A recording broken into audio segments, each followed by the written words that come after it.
আসসালামু আলাইকুম ওয়া রাহমাতুল্লাহি ওয়া বারাকাতুহু। আলহামদুলিল্লাহি রাব্বিল আলামিন ওয়াস সালাতু ওয়াস সালামু আলান নবিয়িল আমিন ওয়া আলা আলিহি ওয়া সাহবিহি আজমাইন, আম্মা বা'দ। আলহামদুলিল্লাহ, আমরা পড়ছিলাম শাইখুল ইসলাম ইবনে তাইমিyyah রাহমাতুল্লাহ আলাইহির কিতাব আল আকিদাতুল ওয়াসিতিয়্যাহ। আল আকিদাতুল ওয়াসিতিয়্যাহ আল আকিদাতুল ওয়াসিতিয়্যাহ অর্থ হচ্ছে এমন একটি আকিদা যেটা ওয়াসিতের লোকদের অনুরোধের কারণে তিনি লিখেছিলেন। ওয়াসিতের লোকদের অনুরোধের কারণে তিনি লিখেছিলেন। শাইখুল ইসলাম ইবনে তাইমিyyah রাহমাতুল্লাহ আলাইহির কাছে ওয়াসিতের একজন কাজী তিনি অনুরোধ করলেন যে আমাকে একটা ছোট্ট একটা লিখে দেন, মুযাক্কেরা বা ছোট একটা নোট লিখে দেন, যেটা আমার জন্য আকিদার ক্ষেত্রে আমার পরিবারের জন্য এবং আমি যাদেরকে বলতে পারি তাদের জন্য একটা নোটের কাজ দিবে, তারা সারা জীবন এটা থেকে হেদায়েত নিতে পারবে। তো তিনি প্রথম নিষেধ করেছেন, পরে লিখে দিলেন তাকে আসর এবং মাগরিবের মাঝখানে, তাই না, জোহর আসর মাঝখানে লিখে দিয়েছেন। জোহর এবং আসরের মাঝখানে লিখে দিয়েছেন। এটা লেখার পরে এই অল্প সময় তিনি যা লিখেছেন আমরা এতদিন ধরে তা পড়তেছি, আর পড়া শেষ হবে না, তারও অনেক দিন লাগবে। তিনি হচ্ছেন ইবনে তাইমিyyah রাহমাতুল্লাহ আলাইহি। আকিদার মূল জিনিস হচ্ছে আল্লাহ সংক্রান্ত বিষয়। আমরা এটা আপনাদেরকে বলেছি, আকিদার সব হচ্ছে কি আল্লাহর সাথে সম্পৃক্ত। আকিদা অর্থই বিশ্বাস, মানে আপনার বিশ্বাসটা যদি আল্লাহর সাথে সম্পৃক্ত হয়, বিশুদ্ধ হয়, তখন সেটা হলো বিশুদ্ধ আকিদা। আর আল্লাহর সাথে সম্পৃক্ত যদি কোনো অশুদ্ধ হয় তাহলে হলো অশুদ্ধ আকিদা। আল্লাহর সাথে সম্পৃক্ত হওয়ার পরে যদি বিশুদ্ধ হয়ে যায় এটা বিশুদ্ধ আকিদা। আল্লাহ কিসের সাথে সম্পৃক্ত হবে? আল্লাহর জাতের সাথে, এক নম্বর। দ্বিতীয়ত আল্লাহর কর্মের সাথে, এই দুইটা মিলে হচ্ছে রুবুবিয়ত। আর তারপর হচ্ছে আল্লাহর নাম ও গুণের সাথে, আসমা ও সিফাত, এই দুইটা মিলে হইলে আসমা ও সিফাত বলে, তাওহীদুল আসমা ও সিফাত বলে। আর তৃতীয় হচ্ছে আল্লাহর অধিকারের সাথে, হক, আল্লাহর হকের সাথে, এটা হলো তাওহীদুল উলুহিয়া। এই তিনটি জিনিসের সাথে আকিদার বেশিরভাগ জিনিস জড়িত। পাঁচটা হয় মোট। একটা হলো আল্লাহর সত্তা, তারপরে কর্ম, তারপরে নাম, গুণ, তারপরে অধিকার। পাঁচটি জিনিস, হক যেটাকে বলে, অধিকার হক একই কথা। পাঁচটি জিনিস যদি আপনি ঠিক মতো জানতে পারেন, আমল করতে পারেন, তাহলে আপনি হচ্ছেন আকিদাতে সেরা, বিশুদ্ধ আকিদার অধিকারী। পাঁচটি জিনিসের কোথাও যদি আপনার সামান্যতম ভুল থাকে তাহলে আপনি বিশুদ্ধ আকিদার অধিকারী হতে পারলেন না। কথা বুঝাতে পারছি? আমরা প্রথম 2-3টা দর্শে আপনাদেরকে এই কিতাব থেকে দাস দিয়েছি, সেখানে আলোচনা করেছি আল্লাহর জাত এবং আফআল নিয়ে, আল্লাহর সত্তা এবং কর্ম নিয়ে আলোচনা করেছি। সত্তার উপর ঈমান কিভাবে হবে, আল্লাহর কর্মের উপর ঈমান কিভাবে, ওগুলো আলোচনা করেছি আমরা। এরপর আমরা শাইখুল ইসলাম ইবনে তাইমিyyahর বই থেকে শুরু করেছি, কারণ তিনি এর পরেরগুলি আলোচনা করেছেন। আগের দুইটা আলোচনা করেন, এটা বেশি স্পষ্ট। তখনকার সময় নাস্তিক্যবাদের জয় জয়কার ছিল না এখনকার মতো। এখন কেন এই অবস্থা হয়েছে? কারণ মুসলিমরা এখন আমরা সবচেয়ে বেশি নির্যাতিত একটি জাতি। অর্থাৎ মুসলিমরা এখন কাফেরদের দ্বারা বলতে পারেন অনেকটা নিষ্পেষিত। আর তখনকার সময়ে কাফেররা মুসলিমদের সামনে দাঁড়াতে পারত না, ভয় করত। আর এখন আমরা কাফেরদের ভয়ে অনেক কিছু বলি না, আমরা আমাদের সন্তানদেরকে নাস্তিক বানাই দিচ্ছি, তারপর কিছু বলতে পারছি না। বরং তাদের নাস্তিক্যবাদী পড়ালেখা আমাদের ইউনিভার্সিটিগুলোতে আমরা পড়াই, এবং এগুলির মাধ্যমে আমরা একটা নাস্তিক্যবাদী জাতি বের করতেছি। পুরা একটা গোষ্ঠী বের হচ্ছে, যারা নাস্তিক বের হচ্ছে। আমাদের ইউনিভার্সিটিগুলো যারা বের হচ্ছে, সন্তানগুলোকে আস্তিক বানানোই এখন আমাদের জন্য কঠিন হয়ে পড়তেছে। বাকি কি বলবো, কেউ যদি আস্তিক বানায়, এটা থেকে তো ইমানদার হয় না। আস্তিক হলেই ইমানদার হয়ে যায় না, আস্তিক হলেই জান্নাত পাবে এরকম না। আস্তিক হচ্ছে, আমরা বলেছি কি, একটা শুধু আল্লাহর সত্তা মানা, এরপর রয়েছে কি কর্ম, নাম, গুণ, অধিকার, আরো 4টা রয়েছে। এই 4টার কোনো একটা বাদ গেলে এই ব্যক্তি ইমানদার না। এই জন্য আপনাকে আমাকে যেই কাজটি, যেগুলি না জানলেই নয়, সেগুলি আমাদেরকে জানতে হবে। ইবনে তাইমিয়া রাহমাতুল্লাহ আলাইহি তিনি প্রথমেই তিনি আলোচনা করেছেন যে আমরা এই জায়গাতে যে আল্লাহর নাম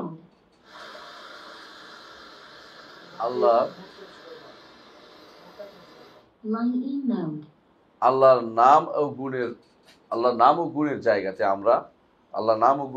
আমরা কি আকীদা পোষণ করব। তো ওখানে আমরা আলোচনা করেছি, তিনি বলেছেন আল্লাহ তাআলা যা যা তার জন্য সাব্যস্ত করেছেন গুণ, সেগুলি আমরা সাব্যস্ত করব, আর যেগুলি তিনি বলছেন তার নয় সেগুলি আমরা সাব্যস্ত করব না। এটাই ছিল আমাদের লাস্ট কথা।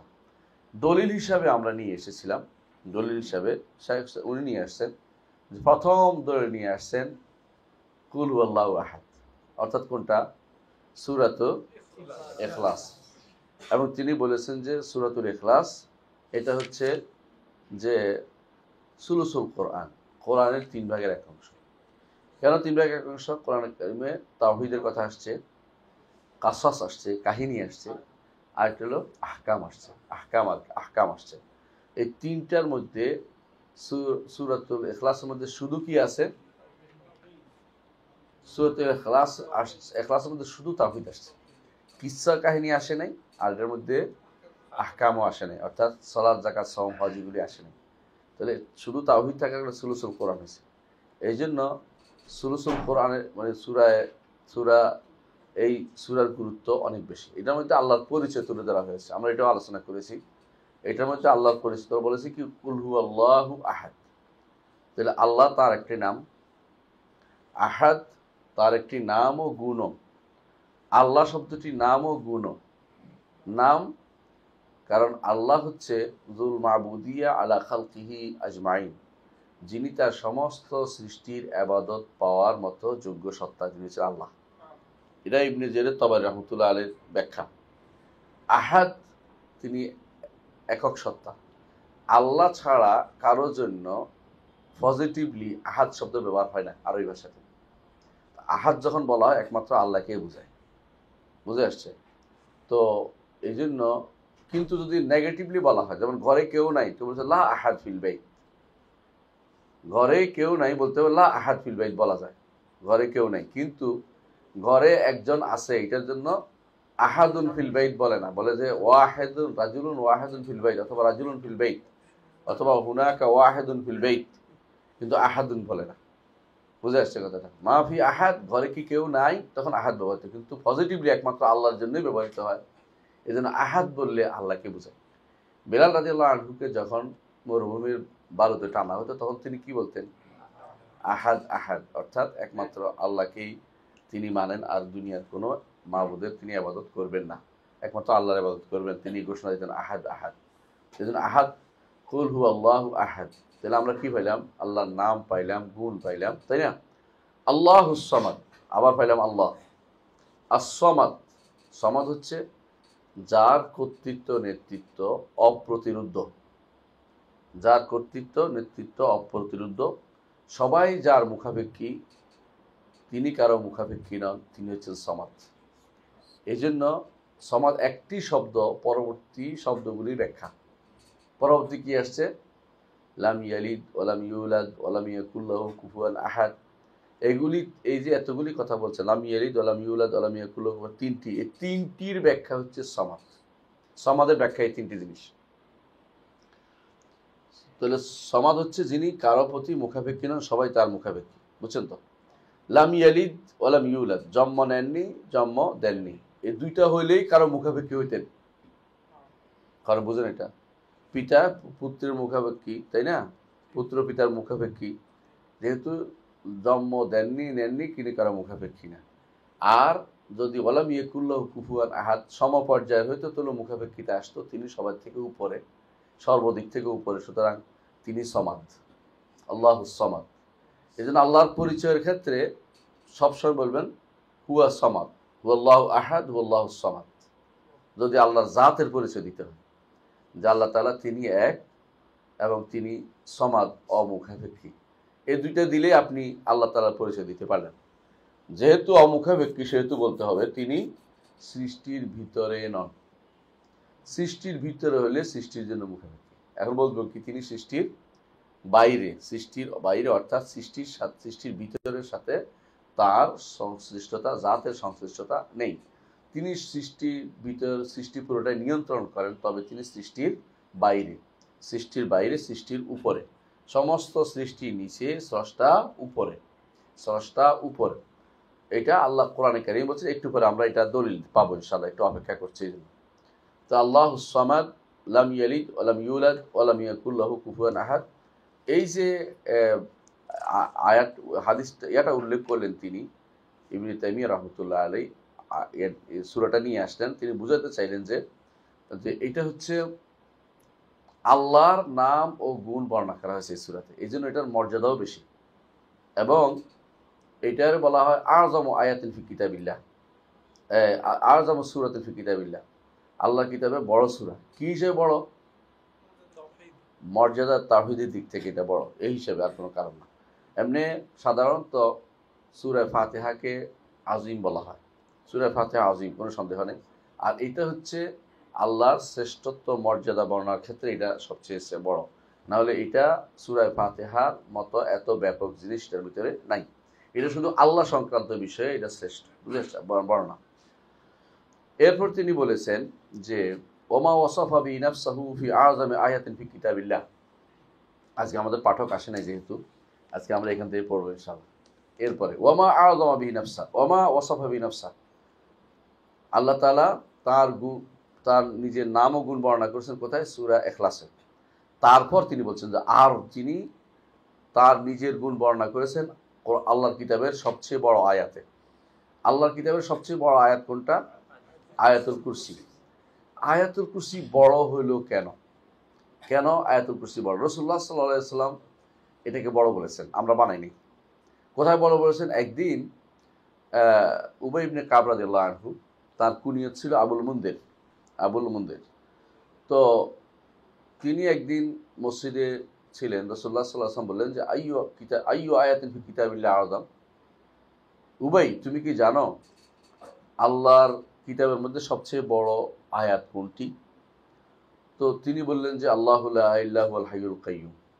তিনি বলে আয়াতুল কুরসি পড়ে শোনালেন। রাসূলুল্লাহ সাল্লাল্লাহু আলাইহি ওয়াসাল্লাম তখন বললেন লিয়াহনিকাল ইলমা আবুল মুনদির, আবুল মুনদির, ইলম তোমাকে হাতছানি দিই, ইলম তোমাকে সাদর সম্ভাষণ জানায়। আর উবাই ইবনে কাব রাদিয়াল্লাহু আনহু তিনি আকরা ছিলেন পড়ার দিক থেকেও, এজন্য তিনি বুঝছেন যে আযামু আয়া।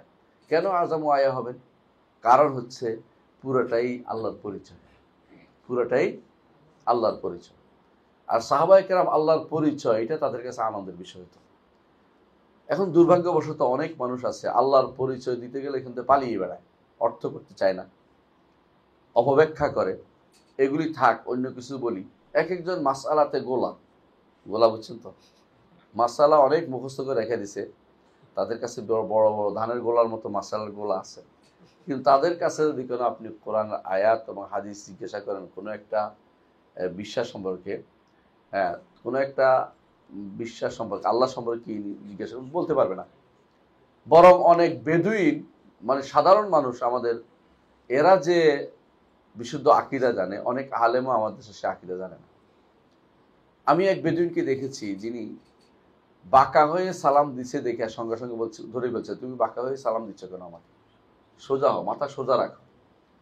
একটা বেদুইন যদি কোনো এত ভালো হয়, ড্রাইভার এত ভালো হয়, ড্রাইভার সে, আপনি চিন্তা করতে পারেন। আর আমাদের দেশে হুজুরদের কাছে বাঁকা না হইলে হুজুর মনে করে বেয়াদব, দুই হাত না লাগাইয়া বাঁকা না হইলে হুজুর বেয়াদব কইতে থাকে, বুঝছেন না? এর অর্থ হচ্ছে এই তাওহীদের জায়গাতে তাদের জ্ঞান নেই। অর্থাৎ অন্য জায়গায় জ্ঞান নেই আমরা বলবো না, তারা অনেক কিছুই জানে, অনেক কিছুই জানে, কিন্তু তারা তাওহীদের জ্ঞান রাখে না। এই জন্য রাসূলুল্লাহ সাল্লাল্লাহু আলাইহি ওয়াসাল্লামের সাহাবীরা জানতেন, দেখছেন আবুল মুনদির উবাই ইবনে কাব রাদিয়াল্লাহু আনহু জেনেছেন যে সবচেয়ে কোরআনের মধ্যে বড় আয়াত হচ্ছে আয়াতুল কুরসি। আয়াতুল কুরসি, আল্লাহু লা ইলাহা ইল্লাল হাইয়ুল কাইয়্যুম। কেন? এটা আল্লাহ সংক্রান্ত আলোচনা, আল্লাহর দ্বীন সংক্রান্ত, আল্লাহর নাম সম্পর্কে আলোচনা, আল্লাহর গুণ সম্পর্কে আলোচনা, আল্লাহর কুদরত সম্পর্কে আলোচনা, বড় কুদরত, এবং আলোচনা আসবে এখন একটু পর দেখবেন।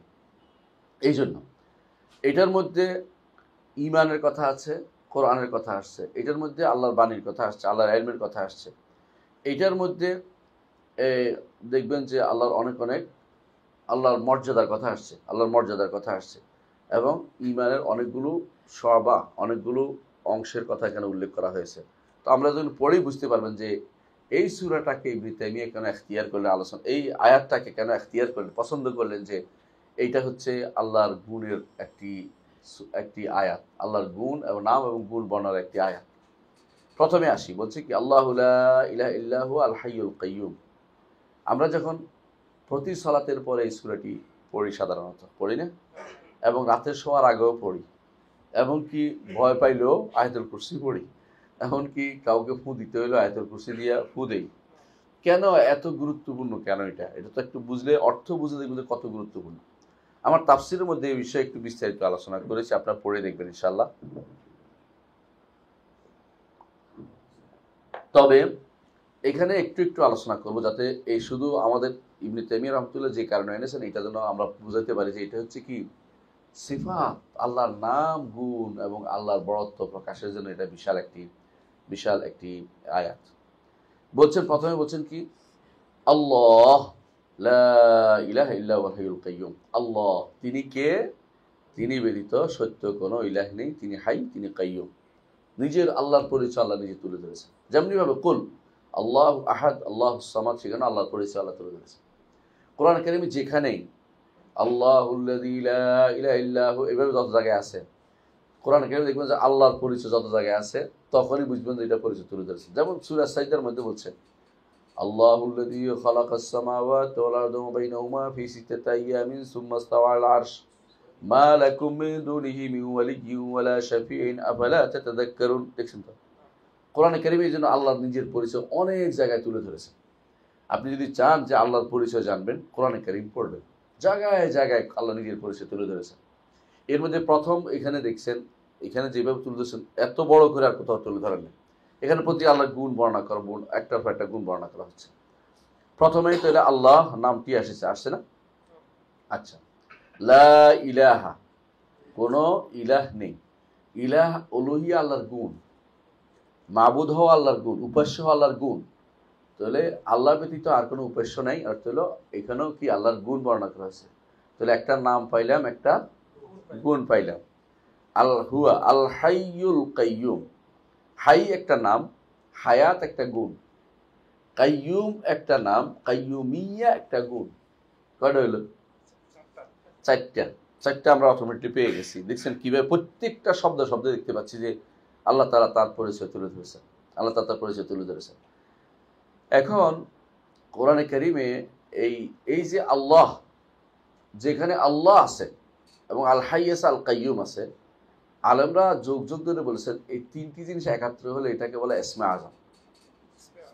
ইসমে আজম, আল্লাহ আছে আর হাই আল কাইয়্যুম আছে, দেখবেন যে এটা ইসমে আজমের এরকম বর্ণনাগুলো এরকম পাবেন।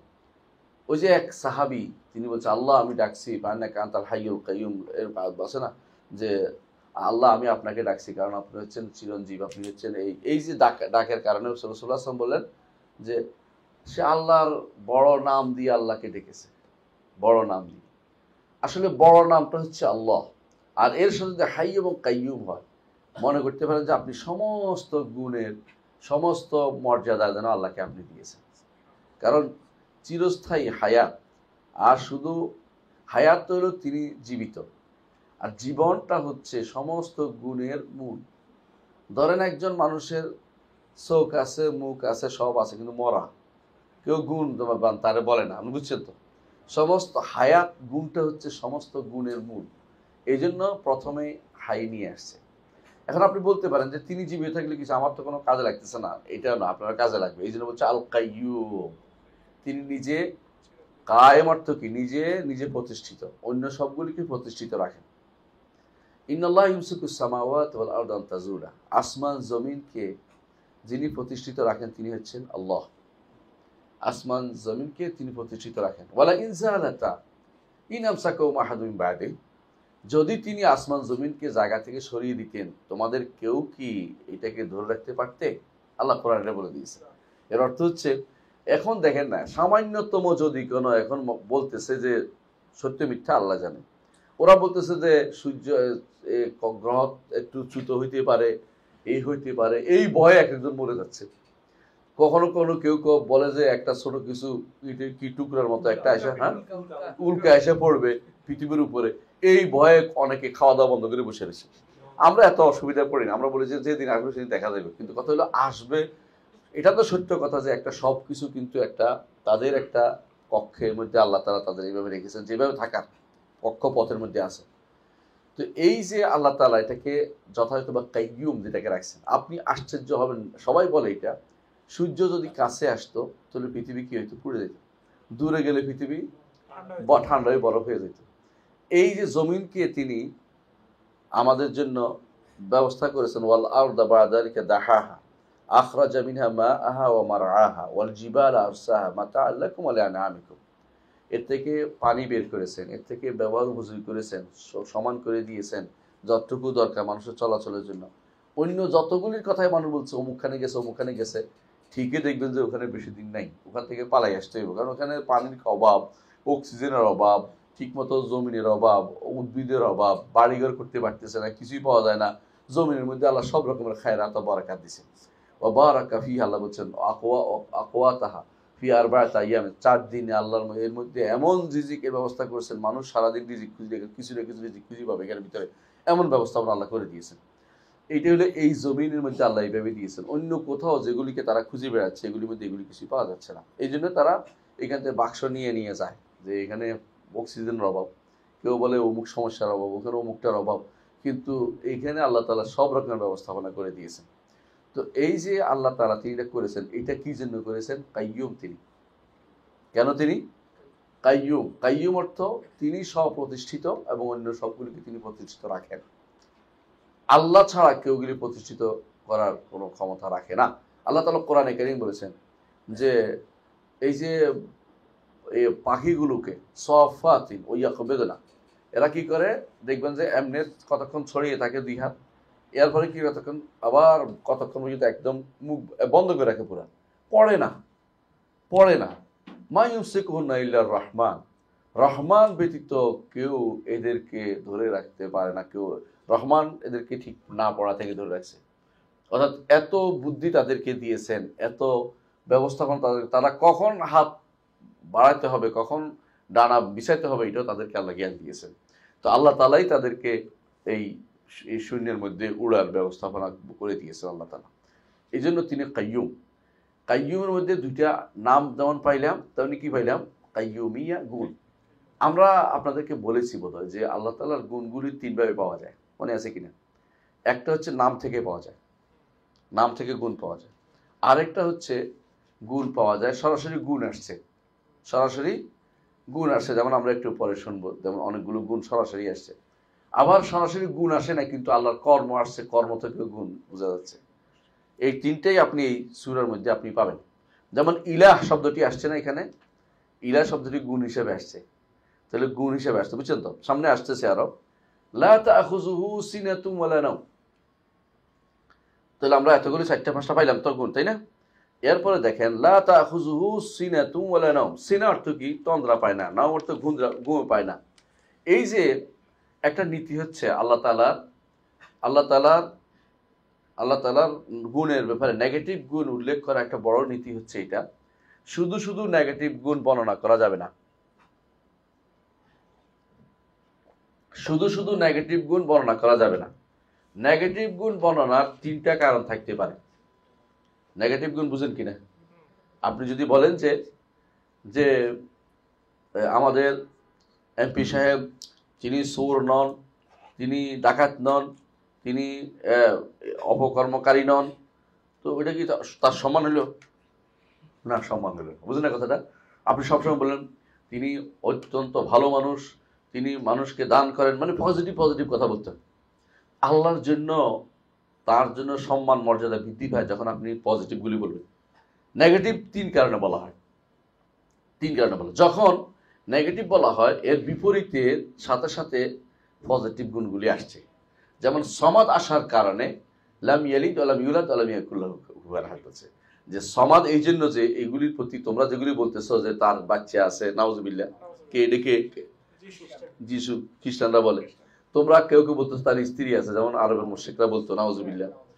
কেউ বলতেছে তার মেয়ে আছে, যেন আরবের মুশরিকরা বলতো মেয়ে আছে, এই জাতীয় লাত মানাত উজ্জা। তো এই বোঝা গেল এইগুলি থেকে তিনি মুক্ত, এই জন্য বলছে তিনি সমাদ, তিনি কি সমাদ। সুতরাং এখানে বলছে এই জন্য নেগেটিভ 3টা উল্লেখ করেছেন। আবার দেখেন এখানেও লা তাখুযুহু সিনাতুন ওয়ালা নাওম, তাকে তন্দ্রাও পায় না, ঘুমও পায় না। এটা উল্লেখ করার কারণ কি? এটা তো একটা নেগেটিভ গুণ।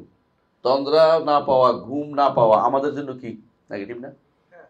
আমাদের জন্য, আমরা যদি ঘুম না আসে না তো ওষুধ খাইলে ঘুম পাড়ায়, ওষুধ নিয়ে আসো, এই অবস্থা খারাপ, ঠিক বাঁচবে না, এই ঘুম আসে না, তাই না? কারণ আমরা ঘুমাইলে আমাদের শরীরের মধ্যে শক্তি ফিরে পাই, কারণ আমরা দুর্বল। খোলেকাল ইনসানু দাঈফা, আল্লাহ তাআলা মানুষকে দুর্বল করে সৃষ্টি করেছেন। এই জন্য মানুষ না ঘুমাইলে রোগী হয়ে যায়।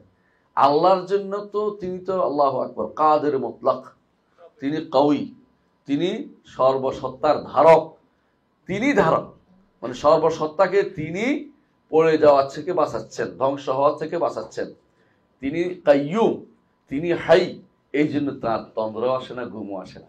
এই জন্য আগে যেহেতু উল্লেখ করে নিয়েছেন পজিটিভ গুণগুলো, পরে নেগেটিভগুলো উল্লেখ করে দিচ্ছেন, যাতে বোঝায় যে কেন বললাম হাই, কেন বললাম কাইয়ুমটা বুঝে নাও, যে তোমাদের যে সমস্ত কারণে তোমরা দুর্বল, এই দুর্বলতা আমার রবকে পেয়ে কখনো বসে না, আল্লাহ রবকে পেয়ে বসে না। তাহলে আমরা দেখতে পাচ্ছি এই নেগেটিভ গুণটা উল্লেখ করছেন কি জন্য? কারণ পজিটিভ গুণ এখানে উল্লেখ আছে, এই এক কারণ। আরেক কারণ হচ্ছে কখনো কখনো কখনো কখনো আরবের মুশরিকরা যখন অথবা কাফেররা যখন আল্লাহর জন্য একটা নেগেটিভ গুণ নিয়ে বাড়াবাড়ি শুরু করে, আল্লাহ এটাকে অস্বীকার করার জন্য তখন বলে যে আমার এই গুণটি নাই, তোমরা এই গুণটি আমাকে দিও না। যেমন আল্লাহ তাআলা বলছেন মাত্তাখাযাল্লাহু মিন ওয়ালাদিন ওয়া মা কানা মাআহু মিন ইলাহিন ইযা লাযাহাবা কুল্লু ইলাইহিন বিমা খালাকা। শোনো, আল্লাহ কোনো সন্তান গ্রহণ করেন নাই। কেন বলছেন ওখানে? কারণ তারা বলে যে আল্লাহ সন্তান গ্রহণ করছে, এই জন্য, অর্থাৎ তাদের কথাকে রদ করার জন্য, তাদের কথাকে খণ্ডন করার জন্য। আবার কখনো কখনো মানুষের অন্তরে আসতে পারে, ধারণা আসতে পারে যে আল্লাহ তাআলা তাহলে বোধহয় এই কাজ হয়েছে, নেগেটিভ কোনো অর্থ আসতে পারে। নেগেটিভটা উল্লেখ করা বলছে না, এটা আমার প্রতি তোমরা ধারণা করো না। যেমন আল্লাহ তাআলা কোরআনে কারীম বলেছেন, কোরআনে কারীমে সূরা কাফের মধ্যে বলছেন, কি বলছেন? ওয়ালাকাদ খালাকনাস সামাওয়াতি ওয়াল আরদা ওয়া মা বাইনাহুমা ফি সিত্তাতি আইয়ামিন ওয়া মা মাসসানা মিন লুগুব। আসমান এবং জমিনকে আমরা সৃষ্টি করেছি 6 দিনে, আমাকে কোনো ক্লান্তি পেয়ে বসেনি। কেন বলছেন এটা? কারণ ইহুদিরা বলছে সালাকি করে, কইতেছে যে 6 দিনে তিনি সৃষ্টি করার পরে 7ম দিনে রেস্ট নিছে, পায়ের উপর পা তুলে শুয়েছে, নাউজুবিল্লাহ। তো এই কথাগুলি যখন আল্লাহ তাআলা তখন কোরআন দিয়ে আয়াত দিয়ে নাযিল করেন ওমা মাসসানা মিন লুগুব, আমাকে কোনো ক্লান্তি পায়নি। এই জন্য যে ব্যক্তি কারণ জানবে সে বলবে যে কেন আল্লাহ বলছে, এটা সুস্পষ্ট। কোরআন তাফসীর কিন্তু নিজে নিজে বুঝবেন যে সুন্দর আমার জানা হয়েছে। এখন এই আয়াত তাফসীর করতে গেলে মনে হবে যে এই শব্দের কারণ এটা বলছে। এই জন্য আকীদা পড়বেন আর কোরআন তাফসীর শুদ্ধ করতে পারবেন, নইলে আপনার কোরআন দিন আকীদা না জানলে আকীদার কোন তাফসীর শুদ্ধ হয় না। এই জন্য আমরা এই জন্য কেন বলি যে বিশুদ্ধ আকীদার তাফসীর লাগবে, কারণ আপনি কোরআন হচ্ছে পুরোটাই আকীদার বিষয়। এখন যদি কেউ আকীদাই না জানে, সে কোরআন উল্টাপাল্টা তাফসীর করবে। অনেককে এই জন্য আমরা তাফসীর দেখলে বলে এটা রেখে দেন, পরে দেখা যাবে, কারণ সে বলছে আকীদাই জানে না, কিন্তু তাফসীর করতে নেমে গেছে। অনেক ভাই সুবহানাল্লাহ, আমি মক্কাতে গেছি, তো আমাকে এক ভাই দেখা করতে আসছেন, হাদিস সাহেব, তিনি মক্কায় থাকেন। তো তিনি বলছে আমি একটা অনুবাদ দেখছি, আপনি দেখে দেন। আমি দেখতে পারবো না, সময় নেই। কেন আমি দেখবেন না, আমার এইটা ওইটা আনি খাওয়াইতেছে, ওইটা আনতেছে, মানে আমার তিনি খাওয়াইয়ে মনে খুশি করবে। তো আমি বললাম ভাই আপনি একটু বুঝতেছেন না কেন, এটা যদি ভুলটা, আমি উল্টা বলতে এই যে শব্দটা আপনি লিখছেন এটা অর্থ বুঝেন? কারণ আমি তো অমুকখান থেকে ওইটা চাইছে লিখছি, মানে ওইটা দেখে দেখে উনি আরেকটা বানাইছে, বুঝছেন তো, এটা থেকে। তাহলে আপনি জানেন ওইটাও ভুল করছে, আপনি আরেক ভুল করছেন, ওইটা যতদূর করছে আপনি আরেকটু বাড়াইছেন ভুল। আপনি জানেন না, তারপরে লিখতে গেছেন কেন? আপনি আরেকজন যে জানে তারটা অনুসরণ করেন। উনি এরপরে আমার সাথে দেখা করেন, রাগ করে বসে আছে, দেশে গেল, দেশে আইলো, দেখা টেকা করলো না। এখানে বিয়ে বাড়ি দেখা হয়েছে, একটু দেখা করে এক পাশে তাড়াতাড়ি চলে গেছে, মানে মনে করছে আমি অহংকারী। মানে এটা অহংকারে কি হলো ভাই, তুই ভুলের উপর আমি কি করতাম। দেখি এরপরে এটা উনি ফেসবুকেও প্রচার করতেছে, মানে মানুষের পাওয়ার জন্য খুব বেশি করে। আল্লাহ কুল্লি হাল, আকীদা যদি শুদ্ধ না হয় তাফসীর করা উচিত না, কারণ প্রত্যেকটি কালেমার সাথে কোনো না কোনো আকীদারটা কি আছে, যোগসূত্র আছে। আপনি মনে করেন না, এই জন্য তাফসীর আকীদারকে গুরুত্ব দিয়েই আমরা কেন ইবনে জারীর তাবারী রাহমাতুল্লাহ আলাইহি গুরুত্ব দিই, কারণ মুহাদ্দিস, মুফাসসির, আকাদি সব দিক থেকে তিনি সেরা। তেমনি ভাবে ইবনে কাসিরকে কেন গুরুত্ব দেই, মুহাদ্দিস, মুফাসসির, আকাদি সব দিক থেকে সেরা, ইবনে তাইমিয়ার ছাত্র, এই জন্য গুরুত্বটা এখানে। অনেকে তো বুঝে না কেন গুরুত্ব দিচ্ছি, কারণ বুঝতে তো হবে। কিন্তু আবার দেখেন আরেকজনের তাফসীর, জামাখশরীর তাফসীর বলে যে না আকীদা ঠিক নেই, কেন? তিনি তার মতো করে একদিক দিয়ে ঘুরে গেলে একটা বানাই ফেলছেন নতুন করে। এই জন্য আমরা বলি যে জমক সহিত তাফসির পড়ার দরকার নেই, বলি না কেন? বলি কেন? আকীদা নষ্ট করছে। তো তাফসির তো অনেকেই করে ফেলে, তাফসির অনেকেই করলেও এটা নেওয়া যায় না, কারণ ভুল অর্থ অনেকেই ভুল অর্থ নিয়ে যায়। তাহলে বোঝা গেল যে 3 কারণে সাধারণত নেগেটিভ গুণ উল্লেখ করতে হয়। আল্লাহ তাআলা এখানে উল্লেখ করেছেন কেন? লা তাখুযু সিনাতুম ওয়ালা নাওম, যাতে করে প্রকাশ পায় যে তিনি কামাল, তিনি তার হায়াতে পরিপূর্ণ, তার কাইয়ুমিয়াতে পরিপূর্ণ, কাইয়ুম, এবং তিনি হাইয়ুন কাইয়ুম। দুনিয়ার কেউ যত হায়াত পাবে, কতটুকু আল্লাহ যতটুকু দিছে অতটুকু, কত কম তার জীবনটা জানেন তো? প্রতিদিন একবার মরে, ঠিক কিনা বুঝছেন নি? ঘুমানেই মানে মৃত্যু। কারণ আল্লাহ কোরআন উল্লেখ করেছে, আল্লাহ ইয়াতাওয়াফাল আনফুসা হিনা মাউতিহা, আল্লাহ মানুষ যখন ঘুমায় তখন তার রূহটা হরণ করে নিয়ে যায়, বুঝছেন তো? ওয়াল্লাতী লাম তামুত ফী মানামিহা, যে ঘুমের মধ্যে মরে না আল্লাহ তার এরপরে ফেরত দেয়। তাহলে বোঝা গেল যে একজন মানুষ প্রতিদিন একবার মরে। তাহলে মানুষের জীবনটা একেবারেই ক্ষণস্থায়ী, এই জীবন নিয়ে তো বাড়াবাড়ি করার কিছু নেই।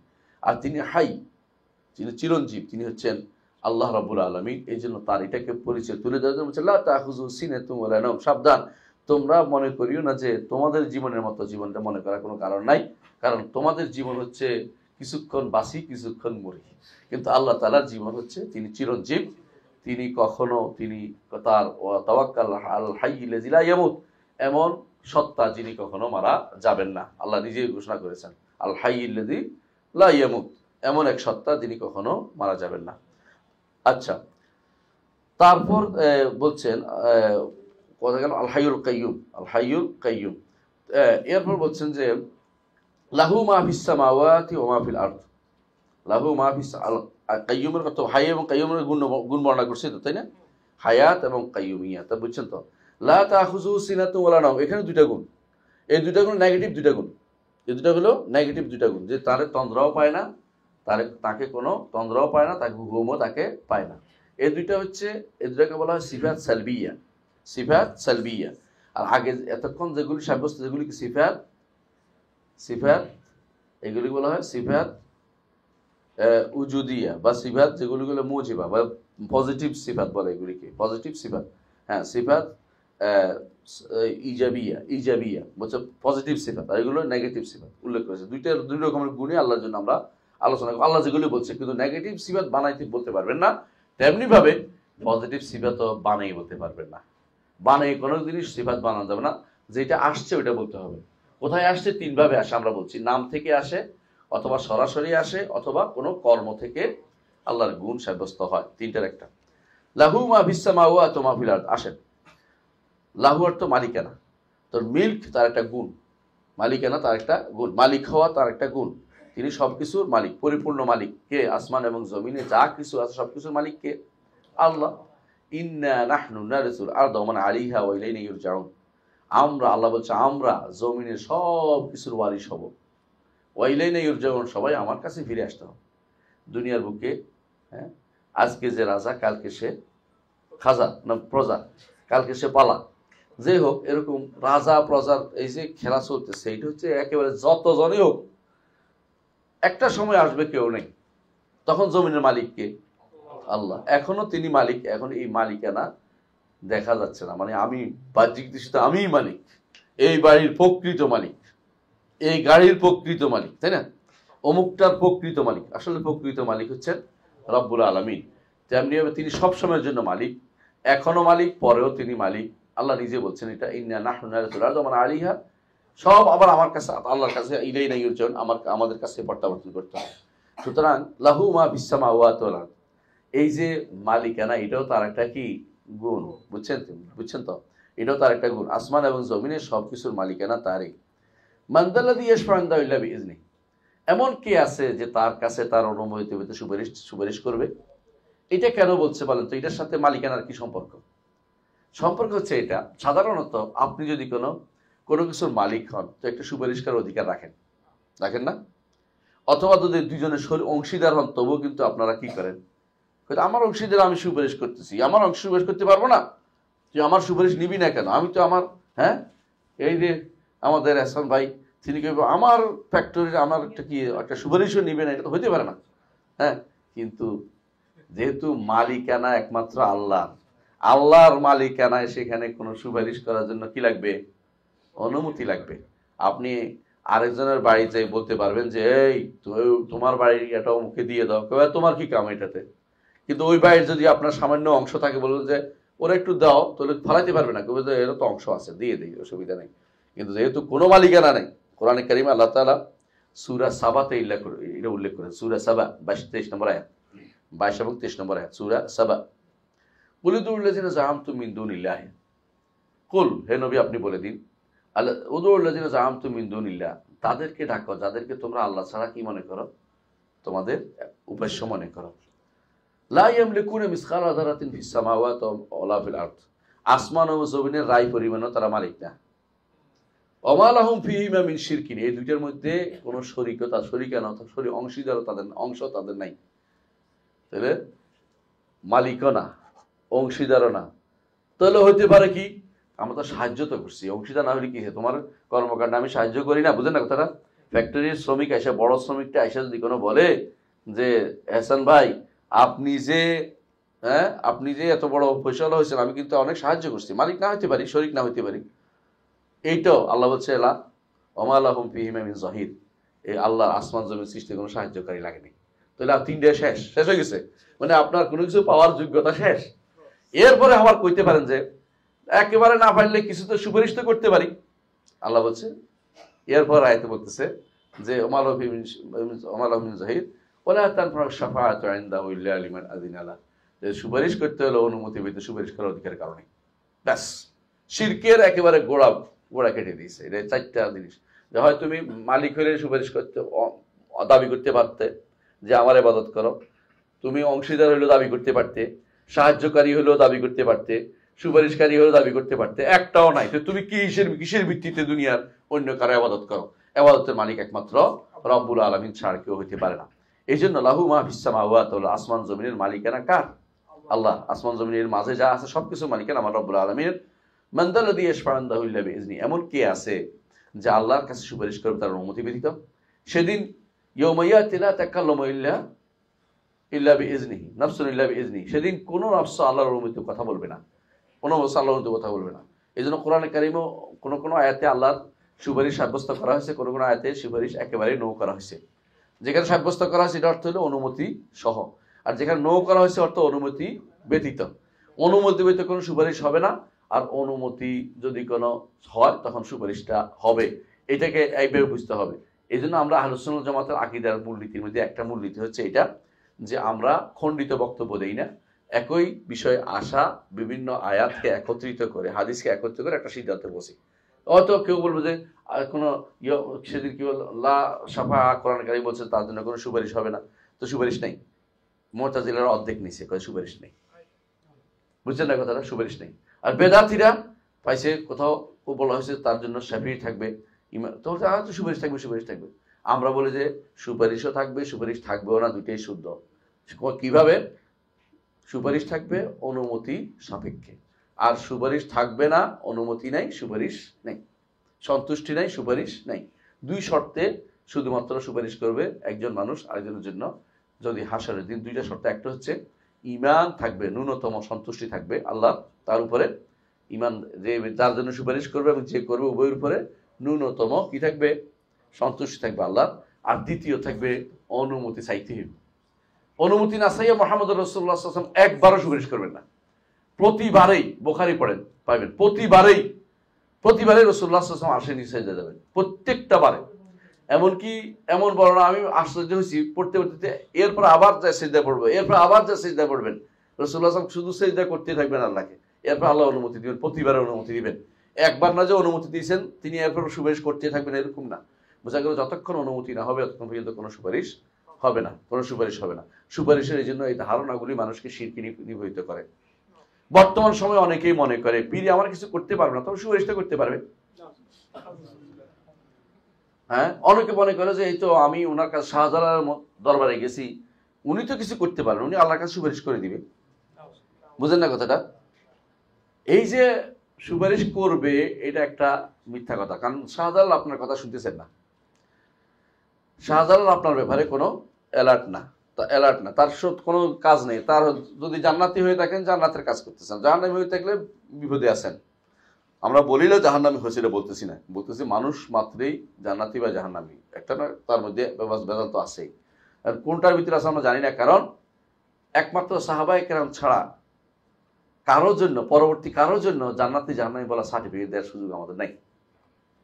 তো শাহজালালের কাছে আমরা কি বলতে পারি? সুপারিশ চাইতে পারি। এক যে প্রথম চাইতে পারেন এই জন্য তার অবস্থা আমরা জানি না। দ্বিতীয় অর্থ হচ্ছে যদি একদম তিনি খাঁটি একদম নেককার বান্দা হয়, আমি যদি সুপারিশ চাই তো কি হবে? মুশরিক হয়ে যাবে। কারণ চাওয়াটা কার কাছে চাইতে হবে? আল্লাহর কাছে। আল্লাহর কাছে চাইতে হবে। ওয়াইজা সাআলতা ফাসআলিল্লাহ। রাসূলুল্লাহ সাল্লাল্লাহু আলাইহি ওয়াসাল্লাম শিখিয়ে দিয়েছেন আমাদেরকে, আব্দুল্লাহ ইবনে আব্বাস রাদিয়াল্লাহু আনহুকে পিছনে বসিয়ে, বাহনের পিছনে বসে শিখিয়ে দিয়েছেন, ইজা সাআলতা ফাসআলিল্লাহ, যখন চাইবে একমাত্র আল্লাহর কাছে চাইবে, আল্লাহর কাছে চাইবে। এখন বললাম অনেকে তো আমরা সুপারিশ চাই। হ্যাঁ, 3 ধরনের সুপারিশে বৈধতা আছে। একটা হচ্ছে নিজের নেক আমল, এটা দিয়ে আল্লাহর কাছে, আল্লাহ আমি আমার একটু নেক আমল করেছি, আপনি এই নেক আমল ওসিলা দিয়ে আমাকে দেন, এটা করতে জায়েজ। আর দ্বিতীয় হলো আল্লাহর নাম এবং গুণের ধরে সুপারিশ ধরুন, আল্লাহ আপনার নাম গুণ, এই নামের ওসিলা আমি চাচ্ছি। আর তৃতীয় হলো নেক জীবিত উপস্থিত সক্ষম ব্যক্তির দোয়ার ওসিলা দিয়ে আপনি তার আল্লাহর কাছে চাইতে পারেন। এর বাইরে আর কোনো কিন্তু এই দুনিয়ার বুকে আর কোনো সুপারিশের কোনো জায়গা আপনার জন্য নাই।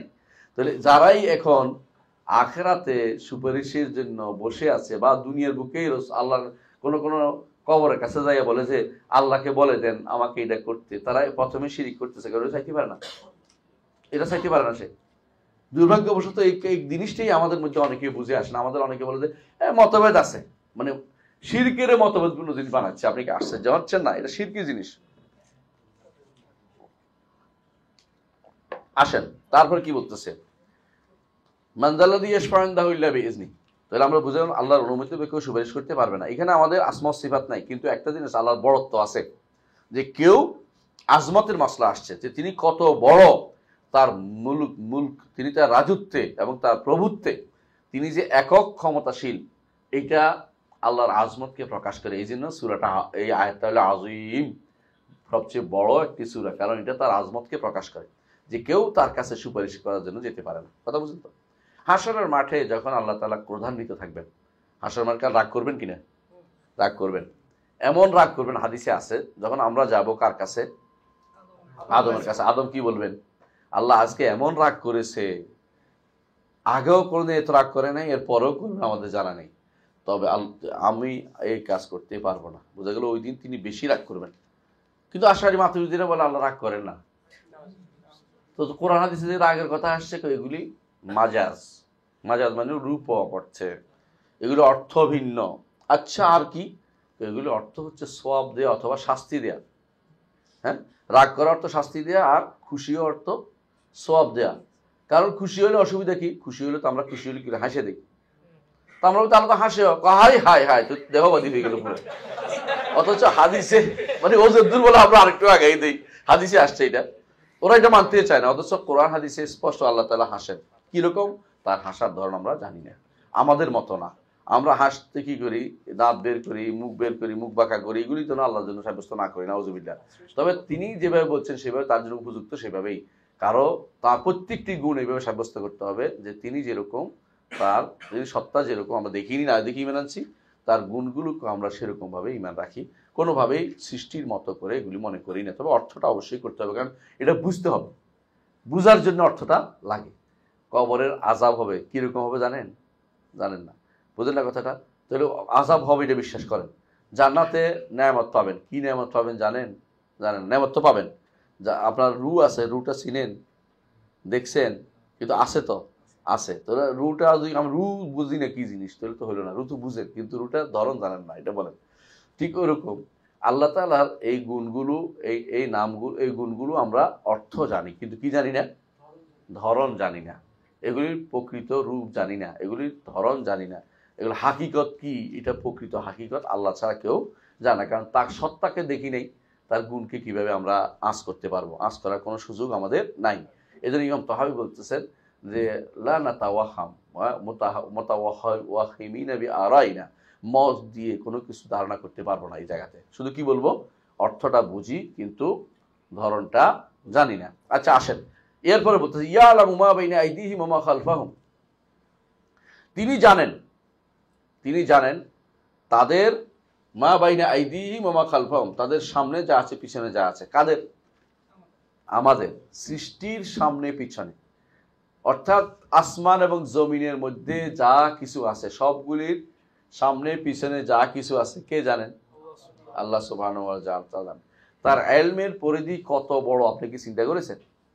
তার ইলমের পরিধি, এই জ্ঞানটা আপনাদের একটু এখানে স্পষ্ট থাকতে হবে। আল্লাহর জানাটা আমাদের জানার মতো না। আমরা কিভাবে জানেন? একরকম জ্ঞান হচ্ছে, কিছু জ্ঞান আল্লাহ আমাদেরকে দিয়ে দিয়েছেন ছোটকাল থেকে, বুঝলেন না? এটাকে বলা আকলে গারিজি, এমন জ্ঞান যে জ্ঞানটা আমরা সাধারণত বংশ পরম্পরা পাই। এটা গরুও একটা পায়, ছাগলও একটা পায়। দুধ খাইতে হইব ছোট বাচ্চা, এটা তো ছাগল রেখে শিখিয়ে দিছে, মায়ের দুধ খাচ্ছে, বুঝলেন না কথাটা?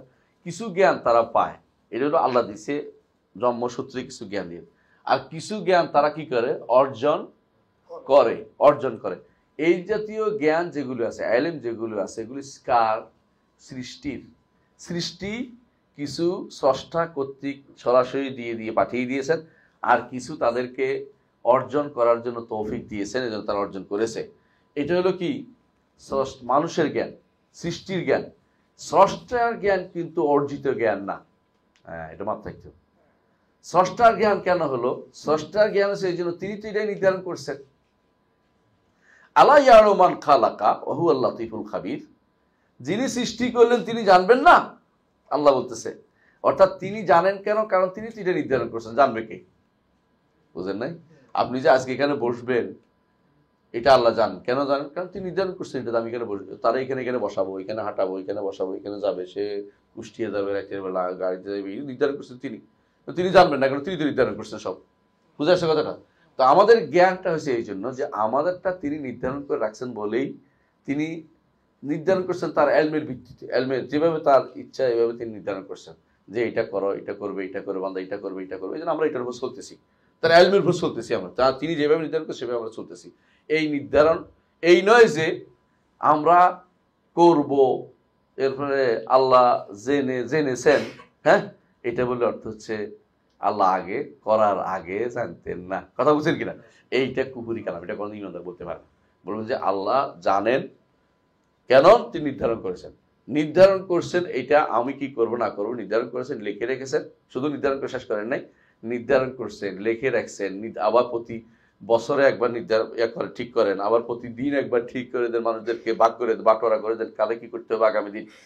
আল্লাহ তাআলা সবকিছু সুনির্ধারিত। এই জন্য তিনি সবকিছু জানেন।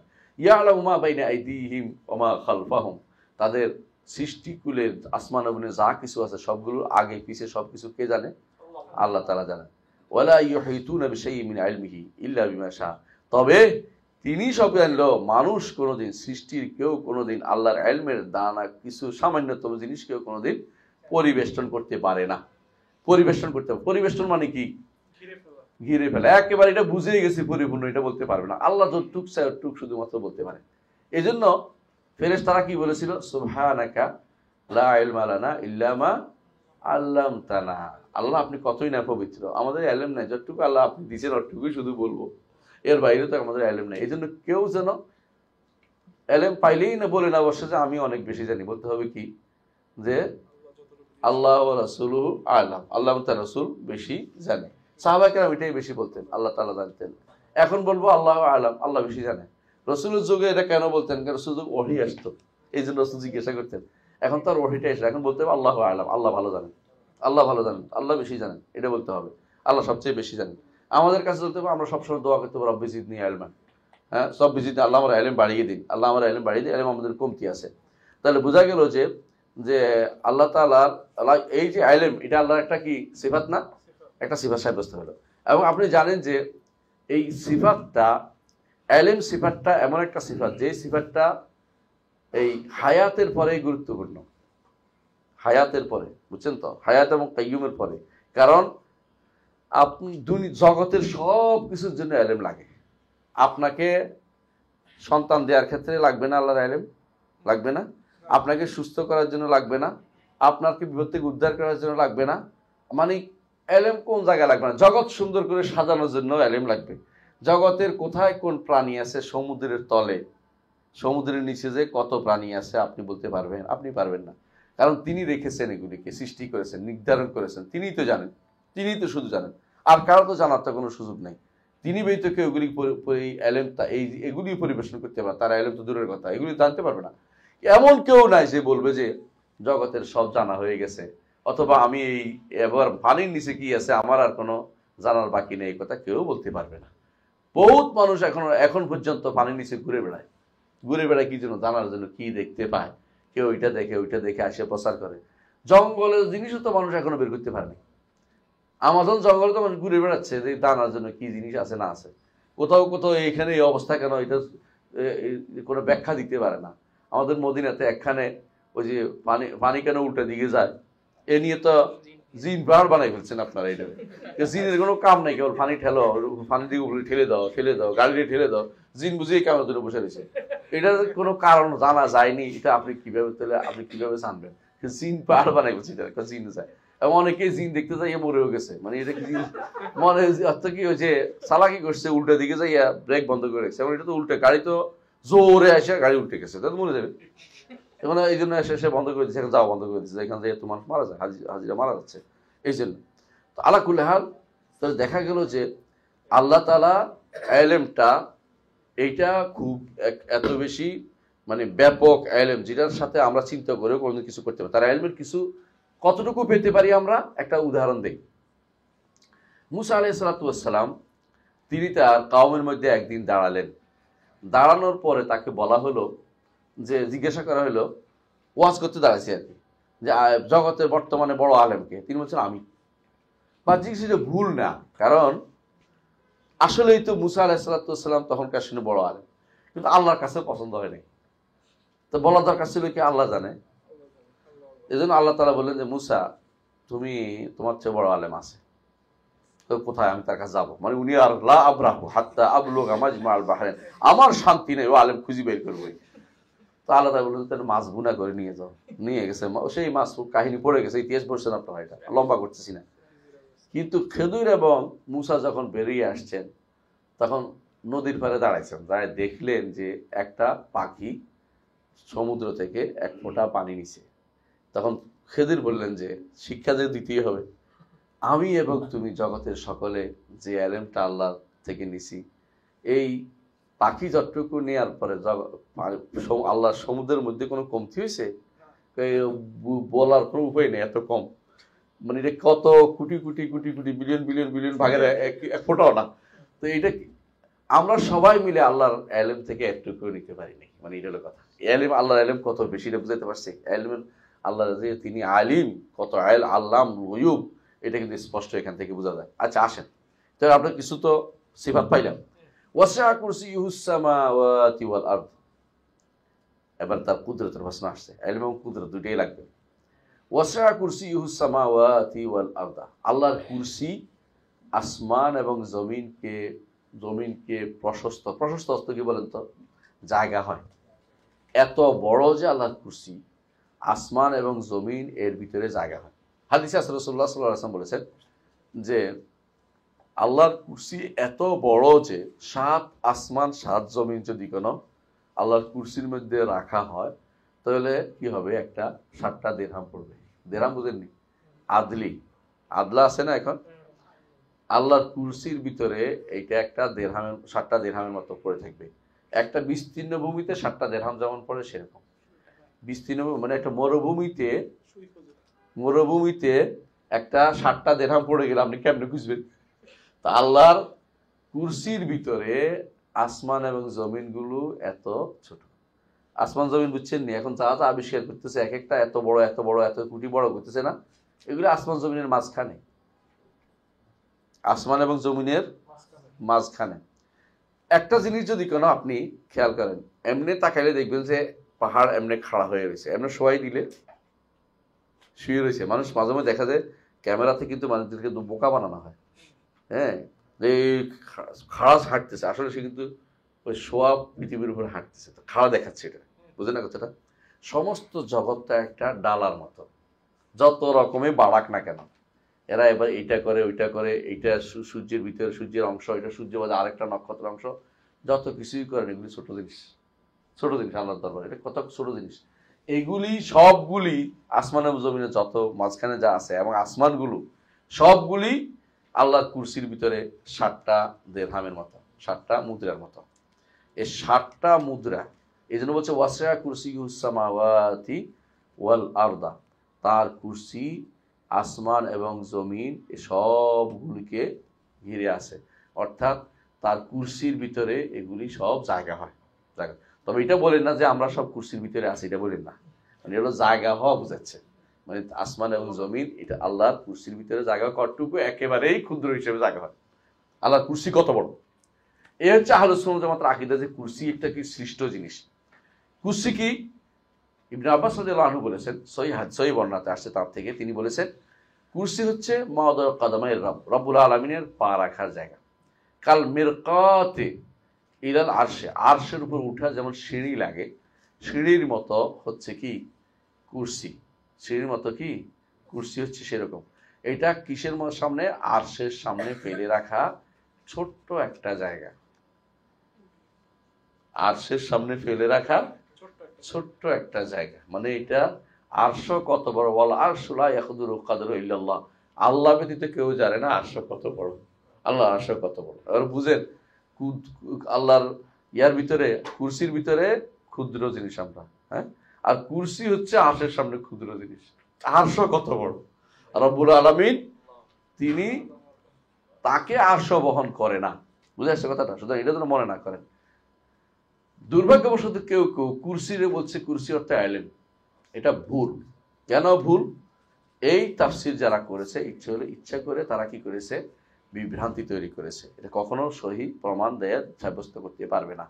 কুরসি অর্থ আলেম নয়, জ্ঞান নয়। কুরসি অর্থ কুরসি, রাসূলুল্লাহ সাল্লাল্লাহু আলাইহি ওয়াসাল্লাম কুরসির বর্ণনা দিয়েছেন এবং বলেছেন কুরসি আরশের সামনে একটা বিশাল বিস্তীর্ণ জায়গার নাম, বলছেন আসমান জমিন জায়গা হয়। এবং ইবনে আব্বাস যেন বলেছেন আরশের সামনে সেটা কুরসিটা, এবং হাসরের দিন আল্লাহ তাআলা আরশ থেকে কুরসিতে নামবেন, হাদিসে আসছে। তাহলে বোঝা গেল কুরসি কোনো অশরীরী জিনিস না, কুরসি একটা কি উপস্থিত এবং সৃষ্ট জিনিস, এটা বস্তু, এটা কোনো ইয়া না, ধারণা জিনিস না যে একটা এলেম বা যেটাকে বলা হয় কোনো বস্তু না, বস্তু না, এটা বস্তু মানে বস্তুহীন জিনিস না। তো এইটা যারা বলছে এরা বলবো, যেটা কারা বলে, আশারি মাতুরিদীরা। কেন বলে? যাতে করে আশা সাব্যস্ত করতে না হয়, আশা না হলে আশার ভোটাই লাগে না, মানে এই সালাই করতেছে বসে বসে। এই জন্য তাদের অনেক আছে আরশ, এরা ঘুরে ফিরে আরশকে কুরসিকে বলে যে কুরসি অর্থ আলেম, কুরসি অর্থ কোনো আলাদা কিছু না, অর্থাৎ অথচ রাসূলুল্লাহ সাল্লাল্লাহু আলাইহি ওয়াসাল্লাম কুরসির বর্ণনা দিয়েছেন, ইবনে আব্বাস কুরসির বর্ণনা দিয়েছেন। এরপর আরশের সামনে এটাও বলেছেন, বুঝে আসছে কথা? সুতরাং এটাকে কোনোভাবে জ্ঞানের দ্বারা করা যাবে না। ওয়াসিআ কুরসিয়ুস সামাওয়াতি ওয়া লা ইয়াউদু হিফযুহুমা, আসমান জমিন হেফাজত করতে তার কোনো কষ্ট হয় না, আল্লাহর কোনো সামান্যতম কষ্ট হয় না। এই যে কেন কষ্ট হয় না, ওয়া লা ইয়াউদু, এটা একটা সিফা, লা ইয়াউদু হিফযুহুমা, কেন? তিনি হচ্ছেন ওয়া হুয়াল আলিয়্যুল আযীম, কারণ তিনি হচ্ছেন কওয়ী কাদের, সর্বময় ক্ষমতার অধিকারী, যার ক্ষমতা অনেক বেশি, তার কোনো কষ্ট হয় না। কথা বুঝেন কিনা? আপনি বালু কতগুলো, অথবা আপনি এটা উড়াইতে কষ্ট হয় না, বুঝেন না? কারণ আপনি এটা ক্ষমতা আছে, কিন্তু পিঁপড়ে দেন তো এটা উড়াইতে, পিঁপড়ার খবর হয়ে যাবে, পিঁপড়া সার কাপ উড়াইতে পারবে না। কথা বুঝছেন তো? তাহলে যেই আল্লাহ তাআলা আসমান এবং জমিনকে, হ্যাঁ, সংরক্ষণ করতে আল্লাহর কোনো কষ্ট হয় না। কি পাইলাম? গুণ পাইছি, সিফা। কি গুণ পাইছি? লা ইয়াউদু হিফযুহুমা, কারণ তিনি কাদের মুতলাক, তিনি কাবিয়ুন কাদিরুন। এই জন্য ইলম এবং কুদরত দুটোই আমরা এটার ভিতরে পেয়ে গেছি। একটু আগে ইলম পাইছি, এখন পাইছি কি? কুদরত। এটাও একটা গুণ আমরা পেয়ে গেলাম। তাহলে আল্লাহ তাআলার জন্য আরেকটি গুণ আমরা পেয়েছি, তাই না? আরেকটি গুণ পেয়েছি যে হিফযুহুমা, আল্লাহ তাআলা হিফজ করেন, সংরক্ষণ করেন। আরেকটা গুণ 10 নম্বর গুণ পাইছি যে তিনি সংরক্ষণ করেন, হেফাজত করেন। কি? আসমান এবং জমিন এবং এর মধ্যে যা আছে সবকিছু কে হেফাজত করে? আল্লাহ তাআলা হেফাজত করে, আল্লাহ তাআলা হেফাজত করে। এটা আরেকটা গুণ পেয়েছি। এর হচ্ছেন ওয়া হুয়াল আলিয়্যুল আযীম, ওয়া হুয়াল আলিয়্যুল আযীম, আর তিনি আলী। আলী অর্থ তিনি উপরে, তিনি উপরে, তার পরিচয় তিনি নিজে দিচ্ছেন, তিনি উপরে। উপরে যত রকমের উপরে থাকতে পারে তত রকমের তিনি উপরে। 1 নম্বর উপরে হচ্ছে সত্তাগতভাবে তিনি উপরে, কারণ তার উপরে আর কোনো কিছু নাই। একটু পরে আমরা হাদিস পড়বো ইনশাআল্লাহ সেটাতে, এবং কোরআনে কারিমে আল্লাহ তাআলা উল্লেখ করেছেন। 1 নম্বর কি, তিনি সত্তাগতভাবে উপরে। 2 নম্বর হচ্ছে ক্ষমতার দিক থেকে উপরে, তার চেয়ে বড় ক্ষমতা আর কা থাকতে পারে, কারণ নাই। 3 নম্বর হচ্ছে তিনি উপরে মর্যাদার দিক থেকে সবার উপরে, তার মর্যাদার কাছে কারো মর্যাদা খুঁজতে পারবে না। আচ্ছা, আর কোনো দিক কি বাকি আছে? নাই। উপরের জন্য এটা হচ্ছে 3টা দিক মনে করা হয়। কোনো কিছু উপরে, যে কোনো জিনিসকে বলেন না, আপনি কি বলেন, উনি আমার উপরে বসবাস করেন, এটা ঠিক মাথার উপরে, কথা বুঝেন না? আরেকটা বলেন যে আর তার জায়গায় পৌঁছতে আমার বিশাল ব্যাপার, অর্থাৎ কি তার মর্যাদা আমি কোনোদিন পৌঁছতে পারবো না। অথবা বলেন যে আরে এটা তো উপরের তলা, উপরের লোকদের কাজ, অর্থ কি ক্ষমতাসীনদের কাজ, আমাদের কাজ উপরের তলা লোকদের কাজ। তাহলে বোঝা গেল যে আপনি যত রকমই বলেন 3 রকমের অলু পাবেন জগতে, 3 রকমের উপরে পাবেন। একটা কি, একটা হলো সত্তাগত উপর, একটা হলো মর্যাদাগত, একটা হলো ক্ষমতাগত। এই 3টেই আল্লাহর জন্য সাব্যস্ত করতে হবে, কোনোটাই নিচে সাব্যস্ত করতে পারবেন না। কারণ আপনি বলেন তো, আমি আবু হানিফা রহমতুল্লাহ সে বক্তব্যটা মনে করি আপনি দিচ্ছি, অনেকে মনে করে যে আল্লাহ তাআলাকে সত্তাগত উপরে কেন করবেন এই জন্য আপনার ইমামে বলছে, আবু হানিফা রহমতুল্লাহ আলাইহি বলতেছেন ওয়ালাইসাল আসফালু মিন ওয়াসফির রুবুবিয়্যাতি বিশাই, নিচে থাকা রবের গুণ হইতে পারে না, নিচে থাকা রবের গুণ হইতে পারে না। তারপর তিনি দলিল দিয়েছেন আর রহমানু আলাল আরশি ইস্তাওয়া। এই কথা বললে বলা যে এই বই তো শুদ্ধ নাই, আবু হানিফার বই নেই এখন, মানে যখন এইটার কারণে শুধু আবু হানিফার বই নেই, এটা কেন এইটা বললে তো আমাদের সব এতদিনের জারি জুরি সব শেষ হয়ে গেছে, একটা কথা সব শেষ। আল্লাহ উপরে, এটা বললে তো আর সহ্য করতে পারতেছে না, বুঝে আসছে? হ্যাঁ, দেখলাম বাংলাদেশের এক বড় মুফতি তার ছেলের বিরুদ্ধে লেগে গেছে, ছেলেরও কাপড় বানিয়ে ফেলতেছে, মানে আশ্চর্য। ছেলে কিছুটা সহি আকিদে আসছে দেখা বাবার আর ঘুম হারাম হয়ে গেছে, বাবা নিজেদের বিভ্রান্তিতে আছে, তারে কেমনি কই, মানে হ্যাঁ আচ্ছা জর্দা খুঁড়ি, আপনারা বুঝছেন জর্দা খুঁড়ি তো। এরা এই জাতীয়, আমরা কিন্তু কার নাম বলতেছি না, তাই না? আর বলি না তো, এমনিতে নাম বলার দোষ আছে আমার, এজন্য বলি না, বন্ধ করে দিচ্ছি। আপনারা বুঝলে গেলে আমার কিছু করার নেই। তো এখন এই লোকে তার ছেলের পর্যন্ত পারে না কাফের কইতে, চিন্তা করে দেখেন, মানে কাফের কইয়ে ফেলতে ছেলের পর্যন্ত। কেন? সে কেন বিশুদ্ধ আকীদা ও মানহাজের কথা বলেছে, আবু হানিফা রাহমাতুল্লাহর কথা বলেছে। সে কিন্তু মানে আমাদের মতো মদিনা ইউনিভার্সিটি পড়ে আসে নাই, তারপরেও আল্লাহ তাআলা হয়তো তাকে হেদায়েতের পথে রাখছেন দেখে সে তার বাবা সহ্য করতে পারতেছে না। তার তুমি এরকমই ভাই, মানে আকীদা এমন এক জায়গা যেখানে বাবা ছেলের শত্রু হয়, ছেলে বাবার শত্রু হয়ে যায়। কারণ বিশুদ্ধ আকীদা হচ্ছে আল্লাহর বড় নেয়ামত না পাইলে কি হয়, যুদ্ধে বদরের যুদ্ধ হইয়া যায়, না পাইলে বদরের যুদ্ধ হয়ে যায়। বদরের যুদ্ধের মূল কারণ হচ্ছে আকীদা। কারণ আপনারা ভালো করে জানেন বদর যুদ্ধ পর্যন্ত কি ফরজ হয় নাই, যাকাত ফরজ হয় নাই, সওম ফরজ হয় নাই, মানে অনেক কিছুই ফরজ, সওম শুরু হয়েছে মাত্র, সওম শুরু হয়েছিল সরি, অনেক কিছু ফরজ হয় নাই, হজ ফরজ হয় নাই, হ্যাঁ অনেক কিছু। কিন্তু এই বদর যুদ্ধে বলছি সেই সময় কেন মূল ছিল আকীদা, ওরা মারতে আসছে, ওরা বাঁচতে যাচ্ছে, এটা পার্থক্য। জি, এরপরে আসেন কি বলছে, ওয়ালা ওহুয়াল আলিয়ুল আযীম। তারপরে কি আযীম, তিনি আযীম কি হিসাবে, সর্বদিক থেকে তিনি আযীম, আজমত তার মহত্ব বড়ত্ব কোনো দিক থেকে কম না। দুনিয়াতে যত আজমত আপনি কল্পনা করতে পারেন আমার রব তার থেকেও বড় বড়। আল্লাহকে আপনি বড় না বললে, ছোট বললে কি আপনি খুশি হন? কেউ কেউ মানুষ আছে আল্লাহকে, তারা আল্লাহকে কি মনে করে, কিছু মানুষ আছে আল্লাহকে কি মনে করে, হ্যাঁ আল্লাহ সৃষ্টির ভিতরে মনে করে না। আচ্ছা, যারা সৃষ্টির ভিতরে মনে করে আল্লাহকে বড় মনে করছে? বাইরে সৃষ্টি তো খুব ক্ষুদ্র জিনিস, একটু আগে আমরা বললাম। আর যারা বলে আল্লাহ কলমের ভিতরে, তারা আল্লাহ কত ছোট মনে করছে? আপনি কি চিন্তা করে দেখছেন? মানে নিজের থেকে ছোট হয়ে গেছে এখন, তার সাথে কলম তো তার থেকে ছোট, তাই না? তার অন্তরে জায়গা দিয়েছে, এখন তো আরো অন্তঃস্থলে আল্লাহর জায়গা, তারা আরো ছোট করে ফেলেছে। মানে এর অর্থ হচ্ছে আল্লাহ বলছে আজিম, তারা বলে না আপনি কেমনে আজিম হন, মানে আল্লাহর কথার বিরুদ্ধে দাঁড়ায় গেছে তার। মানে কতটুকু চিন্তা করলে বুঝুন কত বিভ্রান্তি তারা রয়েছে। এই জন্য ইবনে তাইমিয়া রাহমাতুল্লাহ আলাইহি বলেছেন যে এই যে সূরাটি এতক্ষণ ধরে তিনি বললেন, এটার গুরুত্ব কেন, এটা কেন আল্লাহর সিফাত সাব্যস্ত করার কারণে, এটা কেন আজিম, কেন রাসূলুল্লাহ সাল্লাল্লাহু আলাইহি ওয়াসাল্লাম কেন বলছে যে আয়াত আজিম, যেটা বড় আয়াত কোরআনের মধ্যে বড় আয়াত, রাসূলুল্লাহ সাল্লাল্লাহু আলাইহি ওয়াসাল্লাম বলেছেন ওয়ালিহাযা কানা মান ক্বারা হাযিল আয়া ফি লাইলাতিন লাম ইয়াজাল আলাইহি মিনাল্লাহি হাফিজ।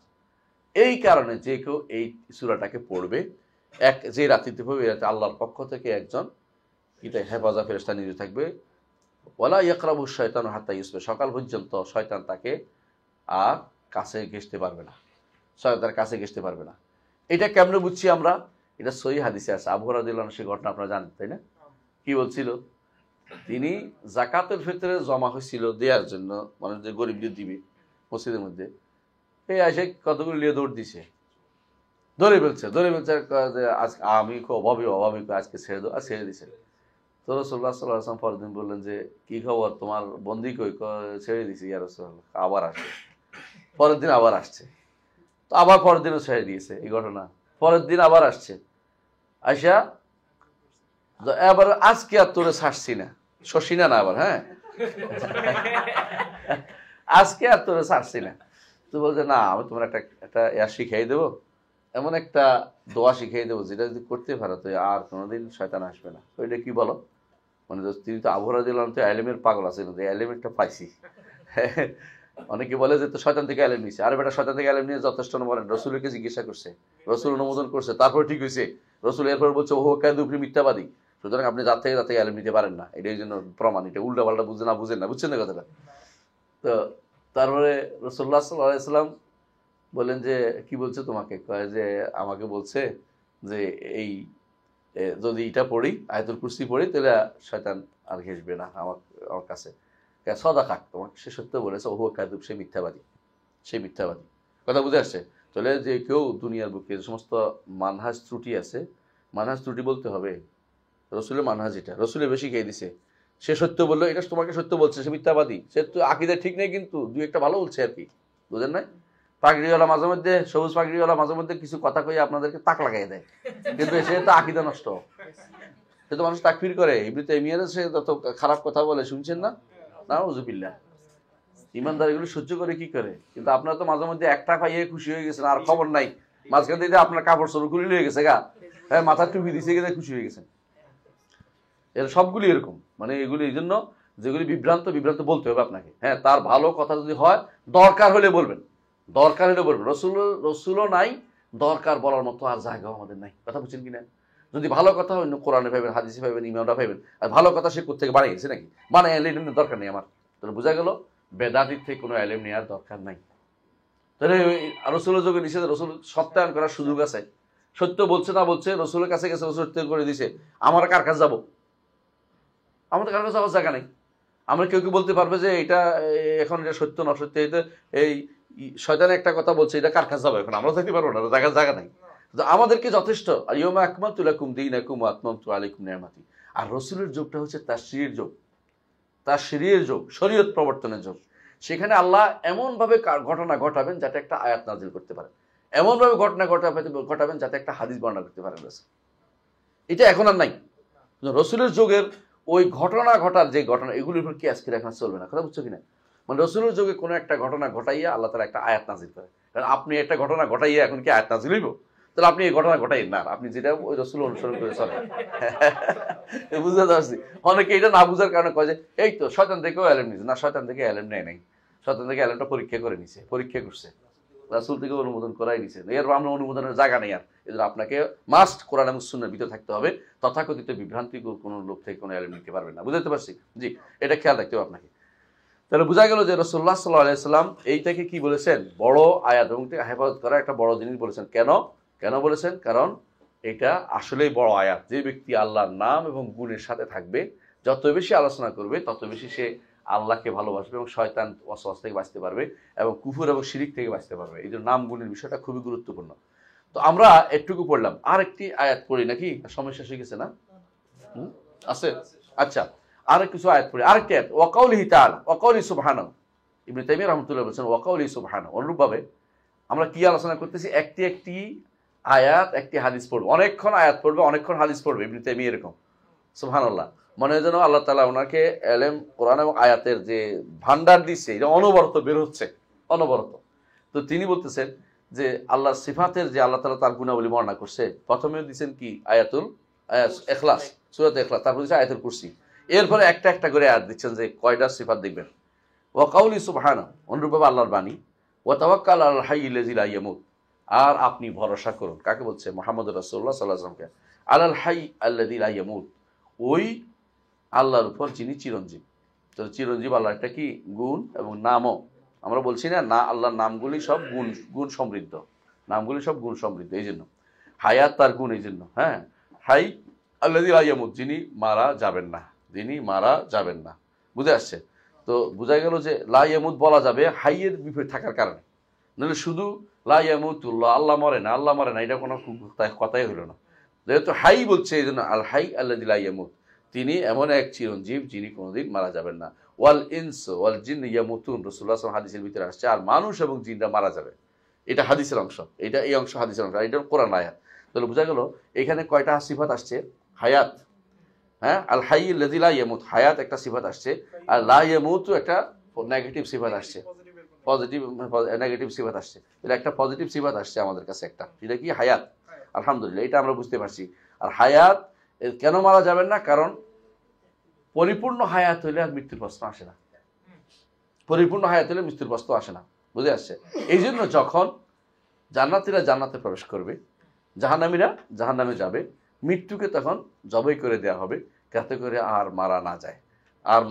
এই জন্য তখন হাদিসে আছে, রাসূলুল্লাহ সাল্লাল্লাহু আলাইহি ওয়াসাল্লাম বলেছেন যে একটা ছাগলের শুরুতে নিয়ে আসে মৃত্যুকে, জান্নাত এবং জাহান্নামের মাঝখানে জবাই করে বলা হবে, ইয়া আহলাল জান্নাতে খুলুদুন ফালা ফালা ফালা মাউত, হে জান্নাতীরা চিরস্থায়ীভাবে থাকো, আর মরবা না।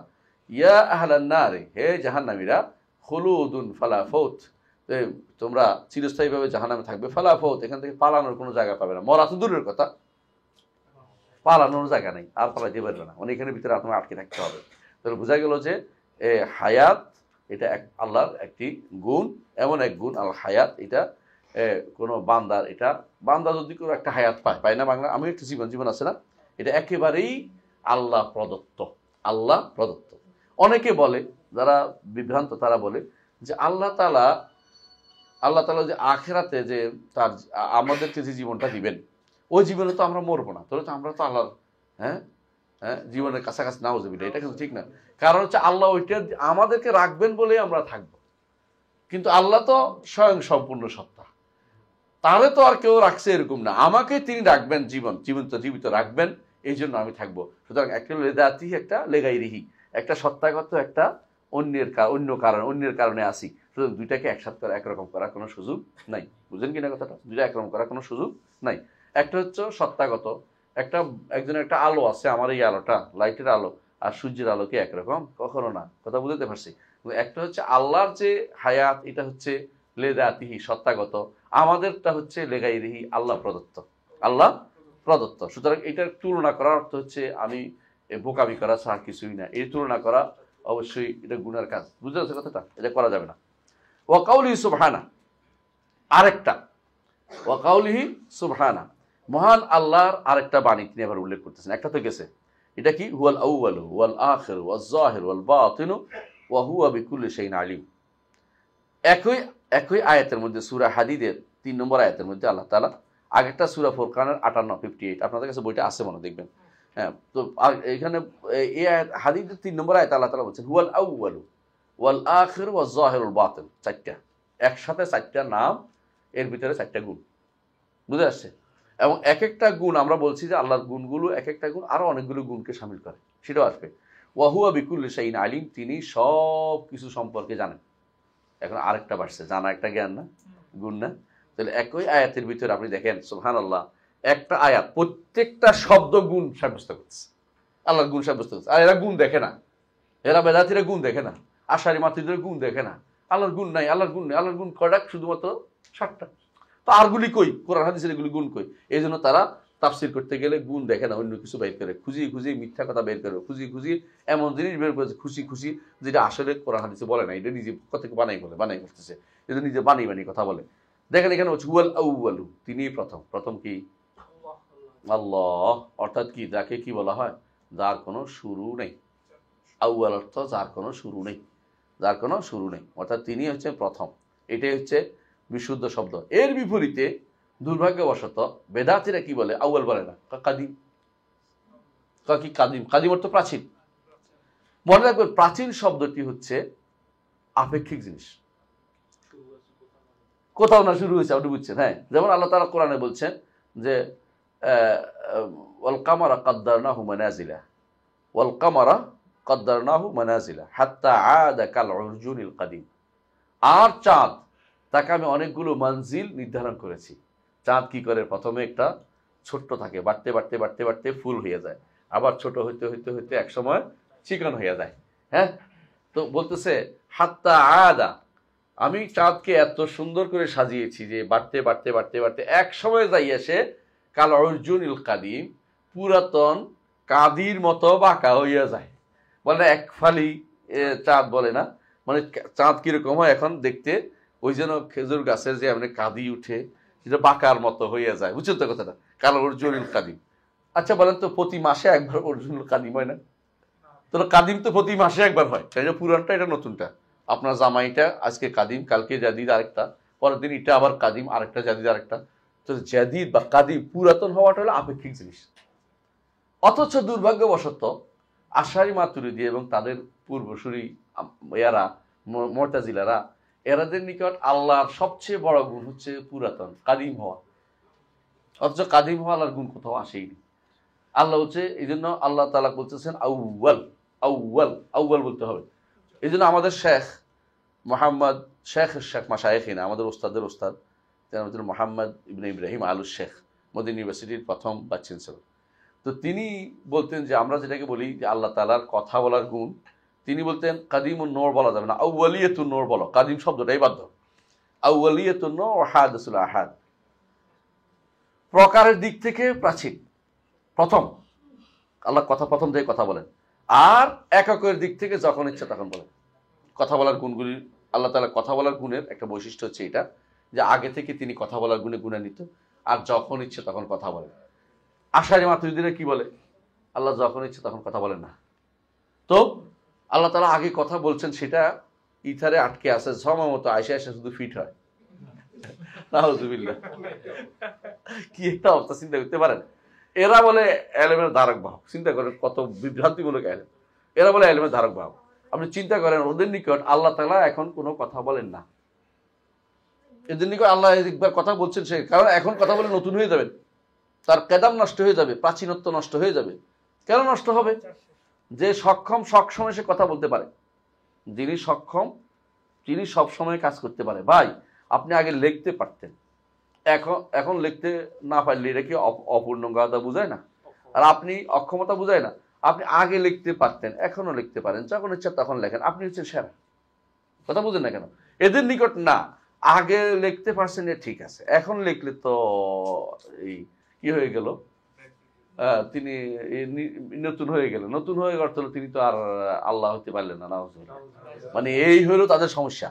এর জন্য তারা আমাদেরকে বলে যে এরা তো হুলুল হাওয়াদেসের কথা বলছে। হুলুল হাওয়াদেস কি জিনিস জিজ্ঞাসা করে দেখবেন, আপনারা বুঝাইবে আমার বিভ্রান্তি পৃথিবীতে কইব যে আল্লাহ তাআলা নতুন করে কিছু করার অর্থ হচ্ছে তার উপরে হাওয়াদেস আসছে, নতুন কিছু আপতিত হয়েছে। আপতিত হইতে হবে কেন? আমার তার ইচ্ছা আলিমে এসে যা ইচ্ছা তা করবেন, ওইটা শুনবে না। কেন? আপনি হোক আমাদের কিতাব পড়তে হবে, তারা বুঝবেন, আপনি বুঝবেন না। মানে ওনাদের বক্তব্য না বুঝাই ভালো, মানে এই ধরনের কথা। আগে থেকে সতর্ক যে আপনি বুঝবেন না, তো না বুঝলে কি দরকার? আমি যে কোরআন হাদিসকে আল্লাহ তাআলা কি আমাকে না বুঝার জন্য নাযিল করেছে? আমাকে বুঝার জন্য নাযিল করেছে। তো তুমি এত মত আমার পণ্ডিতি করতে, আমি হোকামা বলতে এরিস্টটলের বিদ্যা অদবিদ্যা আমার জানার দরকারটা কি? এরিস্টটলের অদবিদ্যা আমার কি কাজে লাগে? ওগুলি আমার পড়াই আমার সময় নষ্ট করিও না। আমি কোরআন হাদিস বুঝে যতই ভালো বুঝি আলহামদুলিল্লাহ। হুয়াল আউয়ালু ওয়াল আখিরু, আখিরাত তো কি শেষ, মানে তারপরে আর কিছু নেই। তিনিই সব শেষ, তিনি সব সর্বাগ্রে, আর তিনি সব শেষ। ওয়াজ-যাহির ওয়াল বাতিন, এবং তিনি, এই দুইটা হচ্ছে আউয়াল আখির হচ্ছে কিসে? সময়ের দিক থেকে। সময়ের দিক থেকে, সময়ের দিক থেকে তিনি শুরু, তিনি শেষ। আর আজ-যাহির ওয়াল বাতিন, যাহির অর্থ কি? একজন শুদ্ধ করেন না, এটা ভুল অনুবাদ করে তো মুসিবত না। এই যাহির অর্থ প্রকাশ্য না। যাহির তো প্রকাশ্য আছে, কিন্তু এটা যাহির তো প্রকাশ্য না কেন, এটা বলবো একটু পরে। রাসূলের হাদিস দিয়ে ব্যাখ্যা যেটা, এটা সবচেয়ে উত্তম ব্যাখ্যা না কোরআনে? আর কোরআনের ব্যাখ্যা কোরআন দিয়ে দিতে হয়। কোরআনে কারীমের সূরা কাহাফের 97 নম্বর আয়াত, কত নম্বর আয়াত? 97, মুখস্থ রাখবেন। 97 নম্বর আল্লাহ তাআলা বলছেন ফামাসতাতাউ আন ইয়াজহারু ওয়া মাসতাতাউ লাহু নাকবা। যুলকারনাইন এত করে বাঁধে দিছে দুই পাহাড়ের মাঝখানে রাস্তাটাকে, যে এরা ইয়াজুজ মাজুজ আর এটার উপরে উঠতে পারে না, ছিদ্র করতে পারে না, বের হতে পারে না। এখন অনেকে বলে যুলকারনাইন কোথায়, কোথায়, ইয়াজুজ মাজুজ কোথায়, বের হলে তো শেষ। খুঁজি বের করার দরকার না, তোরা চুপ করে থাকা আল্লাহর রাস্তায়। এটাই বিশ্বাস কর যে আছে, এটাই মেনিয়েতে জিনিস। কোরআন বলছে এটা সত্য। তোরা এখন খুঁজি বের করতে গেলে তো শেষ করে ফেলবে আমাদেরকে, আমরা থাকতে পারবো, বাঁচতে পারবো না। কারণ ওরা বের হইয়া সব ভেঙে, মানে সব শূন্যপূর্ণ করে ফেলবে, লন্ডভন্ড করে ফেলবে সব। তো ফামাসতাতাউ আন ইয়াজহারু ওয়া মাসতাতাউ লাহু নাকবা। আল্লাহ তাআলা বলছেন ফামাসতাতাউ আন ইয়াজহারু, তারা উপরে উঠতে পারে নাই। বুঝছেন তো কথাটা? এইটার সবার নিকটে এই ইয়াজহারু অর্থ হলো উপরে উঠতে পারে না। সুতরাং জাহের অর্থ কোরআনে কারিমে বলতে, জাহের অর্থ কি উপরে বোঝানো। বুঝছেন তো কথাটা? সব জায়গাতে একই অর্থ হয় না, কোরআনের এক জায়গাতে আরেক জায়গায় স্পষ্ট করে দেয় কি অর্থ হবে এখানে। এইখানে হুয়াল আউয়ালু ওয়াল আখিরু, তিনি প্রথম, তিনি শেষ। আর জাহের, তিনি সবার উপরে, সবার উপরে। বুঝে আসছে? ওয়াল বাতিন, এবং তিনি বাতিন। এই বাতিন নিয়ে হচ্ছে সবার সমস্যা। বাতিন মানে কি? তিনি তো বাতিনি দরজা, বাতিনি ফেরকা, বাতিনি এটা, বাতিনি বাতিনি শত কিছু, বাতিনি তাফসীর সব করে ফেলতেছে। কিন্তু এই বাতিন অর্থ কি আসলে? বাতিন শব্দের অর্থ হচ্ছে তিনি সবচেয়ে কাছের জিনিসও তার কাছে গোপন থাকে না, নিকটে। অর্থাৎ তিনি উপরে থেকে, এই জন্য সালেহিন বলতেন এটা হুয়া দনু মিন খালকিহি মা উলুহি, উপরে থাকার পরেও সৃষ্টির নিকটে তার চোখের থেকে কোনো কিছু বাদ যায় না। আপনি যদি উপরে, অনেক উপরে থাকেন, নিচে জিনিস দেখেন না। বুঝেন না কথাটা? তো একটার বিপরীতে একটা হচ্ছে উপরের স্থানে থাকার পরও নিচের স্থানের কোনো কিছু তার চোখ থেকে তার চোখ এড়ায় না, তার চোখ এড়ায় না। কারণ আল্লাহ তো চোখ আছে, আমরা ইমান রাখি, এই জন্য বলতেছি তার চোখ এড়ায় না। এটা হচ্ছে এই বাতিনের অর্থ। বুঝে আসছে কথাটা? এই জন্য তাফসীর আলেমরা এইভাবে করেছেন, ইয়ালামু বাওয়াতিনাল উমুর, তিনি যত গোপন সেই জিনিসটা তিনি জানেন, এটা বলা উদ্দেশ্য। বুঝে আসছে কথাটা? আর যেই ব্যক্তি এই বাওয়াতিল উমুরের, অর্থাৎ তিনি একবারে ক্ষুদ্র জিনিস জানে, এটাকে যে ব্যক্তি যথাযথভাবে উপলব্ধি করতে পারবে, সে ব্যক্তি আল্লাহর নৈকট্য অর্জন করতে পারবে। এই জন্য বাতিনের ফল হচ্ছে কুরব। আল্লাহর ইলম, আল্লাহ তাআলার নাম যে বাতিন, তিনি যে বাতিন, এটার ফল হচ্ছে তিনি যে ইয়ালামু বাওয়াতিনাল উমুর, সব জানে। আমি আজকে এখানে বসে আছি, তিনি জানেন না। আপনি কি করতেছেন জানেন না। আরেকজন মনে মনে কি চিন্তা করতেছে, বেটা দেরি করতেছে, এটা জানেন না আল্লাহ, তো এটাও জানেন। তো এই জানেন আল্লাহ তাআলা সবকিছু। এইটা থেকে আপনার মধ্যে একটা জিনিস এসে উপস্থিত হবে, সেটা কি? কুরব। তিনি নিকটে। কিসের নিকটে? বান্দার দোয়ার নিকটে। দোয়া করতেছেন যেন তাড়াতাড়ি শেষ করে দেব ইনশাআল্লাহ। এই বান্দার নিকটে এই যে এইটা আসবে কোত্থেকে? যখন আপনি জানবেন যে তিনি, আমি যেখানে থাকি না কেন, তিনি কিন্তু আমাকে পর্যবেক্ষণ করছেন, আমার পক্ষে তার কাছ থেকে পালানোর কোনো সুযোগ নাই। এইটার ফল হচ্ছে গিয়ে তিনি, এখন আপনি দোয়া করলেই তিনি আপনার ডাকে সাড়া দিবেন। বুঝলেন? এই কুরব আপনি পাবেন। তাহলে আপনাকে আগে বাতিন অর্থ বুঝছেন তো, এই বাতিন অর্থ আপনি তথাকথিত গোপন করেন না, মানে গোপন করে ফেলবেন না। আল্লাহরে গোপন করতেছেন কেন? এই জিনিসটা যারা বলে অর্থ ভুল করে। কেন? রাসূলুল্লাহ সাল্লাল্লাহু আলাইহি ওয়াসাল্লাম ব্যাখ্যা করে দিয়েছেন, আমাদের ব্যাখ্যার দরকার নেই। রাসূলুল্লাহ সাল্লাল্লাহু আলাইহি ওয়াসাল্লাম, হাদিসটা কোথায় আছে? একদম সহিহ বুখারীতে আছে। কি বলছে রাসূলুল্লাহ সাল্লাল্লাহু আলাইহি ওয়াসাল্লাম? সহিহ মুসলিমে আসছে, বুখারীতে আসছে। তিনি বলতেছেন, রাসূলুল্লাহ সাল্লাল্লাহু আলাইহি ওয়াসাল্লাম বলেছেন আল্লাহুম্মা আনতাল আউয়ালু ফালাইসা ক্বাবলাকা শাই। কখন বলছেন রাসূল, মনে আছে? যখন তিনি ইয়াতে দাঁড়ান, রাতে তাহাজ্জুদের সালাতে দাঁড়ান, তখন একটা, আমরা যেটা পড়ি সুবহানাকাল্লাহু পড়ি, কেউ আল্লাহুম্মা বা'id বাইনি বাইনা খাতায়া পড়ি না? তো ওই সময়ে একটা দোয়া তিনি পড়েন, সেই দোয়ার মধ্যে এটা আছে, আল্লাহুম্মা আনতাল আউয়ালু ফালাইসা ক্বাবলাকা শাই। আল্লাহ, আপনি হচ্ছেন প্রথম, আপনার আগে কোনো কিছু নাই। বুঝে আসছে? আউয়াল অর্থ বুঝাই দিছি তো। ফালাইসা ক্বাবলাকা শাই, আপনার আগে কোনো কিছু নাই।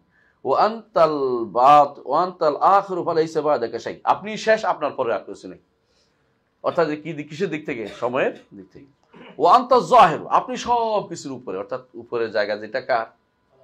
আল্লাহর। উপরে তার, উপর হচ্ছে তার। এখন কেউ কেউ জায়গা বলে, জায়গা বলেন, যা বলেন এটা জায়গা বলে না, যাই বলেন এটা আল্লাহ, এটাই কথা। নাম দেন আর না দেন আমার আপত্তি নেই। ও আনতাল বাতিনু ফালাইসা দুনাকা শাই, আর আপনি হচ্ছেন বাতিন। কারণ এই বাতিন অর্থ হচ্ছে কোনো কিছু আপনার থেকে গোপন থাকে না, কোনো কিছু আপনার থেকে গোপন থাকে না। বুঝে আসছে কথাটা? এই ব্যাখ্যাই যুগ যুগ আলেমরা করেছে, এইটাই যুগ যুগ আলেমরা করেছে যে আপনার বান্দার পেটের ভিতরে কোনটা আছে এটাও আল্লাহ জানে, জানেন কিনা? বাবা ইয়াল বাবা তিনাল উমর, এই ব্যাখ্যাটাই হচ্ছে শুদ্ধ। কিন্তু যাদের মধ্যে অন্তরের ভিতরে কি আছে, বক্রতা আছে, তারা তখন এর বাতিনি অর্থ শুরু করে দেয়। কোরআনের তাফসির বাতিনি, হাদিসের তাফসির বাতিনি, এবং বাতিনি ফেরকা হইয়া যায়, এরকম এক গোষ্ঠী তৈরি হয়ে যায়। এর সবই মূল কারণ হচ্ছে তারা এই হাদিসটা বুঝতে পারে নাই, এই হাদিসটি এই আয়াতটাও বুঝতে পারে, হাদিসটাও বুঝতে পারে নাই। এখানে আমরা কয়টা সিফাত পাইছি? হুয়াল আউয়ালু একটা, নাম গুণ, তাই না? প্রথম হওয়া তার গুণ নাম, আখিরু শেষ দ্বিতীয়, আর জাহিরু তৃতীয়, আল আল বাতিনু চতুর্থ, ওয়া হুয়া বিকুল্লি শাইইন আলিম পাঁচটা, পঞ্চম ইলম তার একটা পেয়েছি আমরা। তাহলে আপনি দেখতে পাচ্ছেন যে এক একটার মধ্যে এক একটা আয়াতের মধ্যে অনেকগুলো সিফাত আছে। এটা যে ব্যক্তি বুঝতে পারে, কোরআন তাফসীর যখন পড়বে, অর্থ যখন করবে, তার মধ্যে অনেক ভিন্ন রকম একটা অনুভূতি তৈরি হবে আল্লাহ সম্পর্কে জানার। আল্লাহ সম্পর্কে জানতে হলে কোরআনে কারীমের আয়াতগুলো একটা একটা করে গবেষণা করতে হবে। আমরা আরেকটু পড়ি ইনশাআল্লাহ। আজকের মতো শেষ নাকি? আজকের মতো শেষ ইনশাআল্লাহ। ওয়াল আলিমুল হাকিম থেকে আগামী ক্লাসে আমরা ইনশাআল্লাহ ওয়াকাউলি ওয়াল আলিমুল হাকিম আগামী ক্লাস শুরু করব ইনশাআল্লাহ। কোনো প্রশ্ন আছে কিনা বলেন? জি।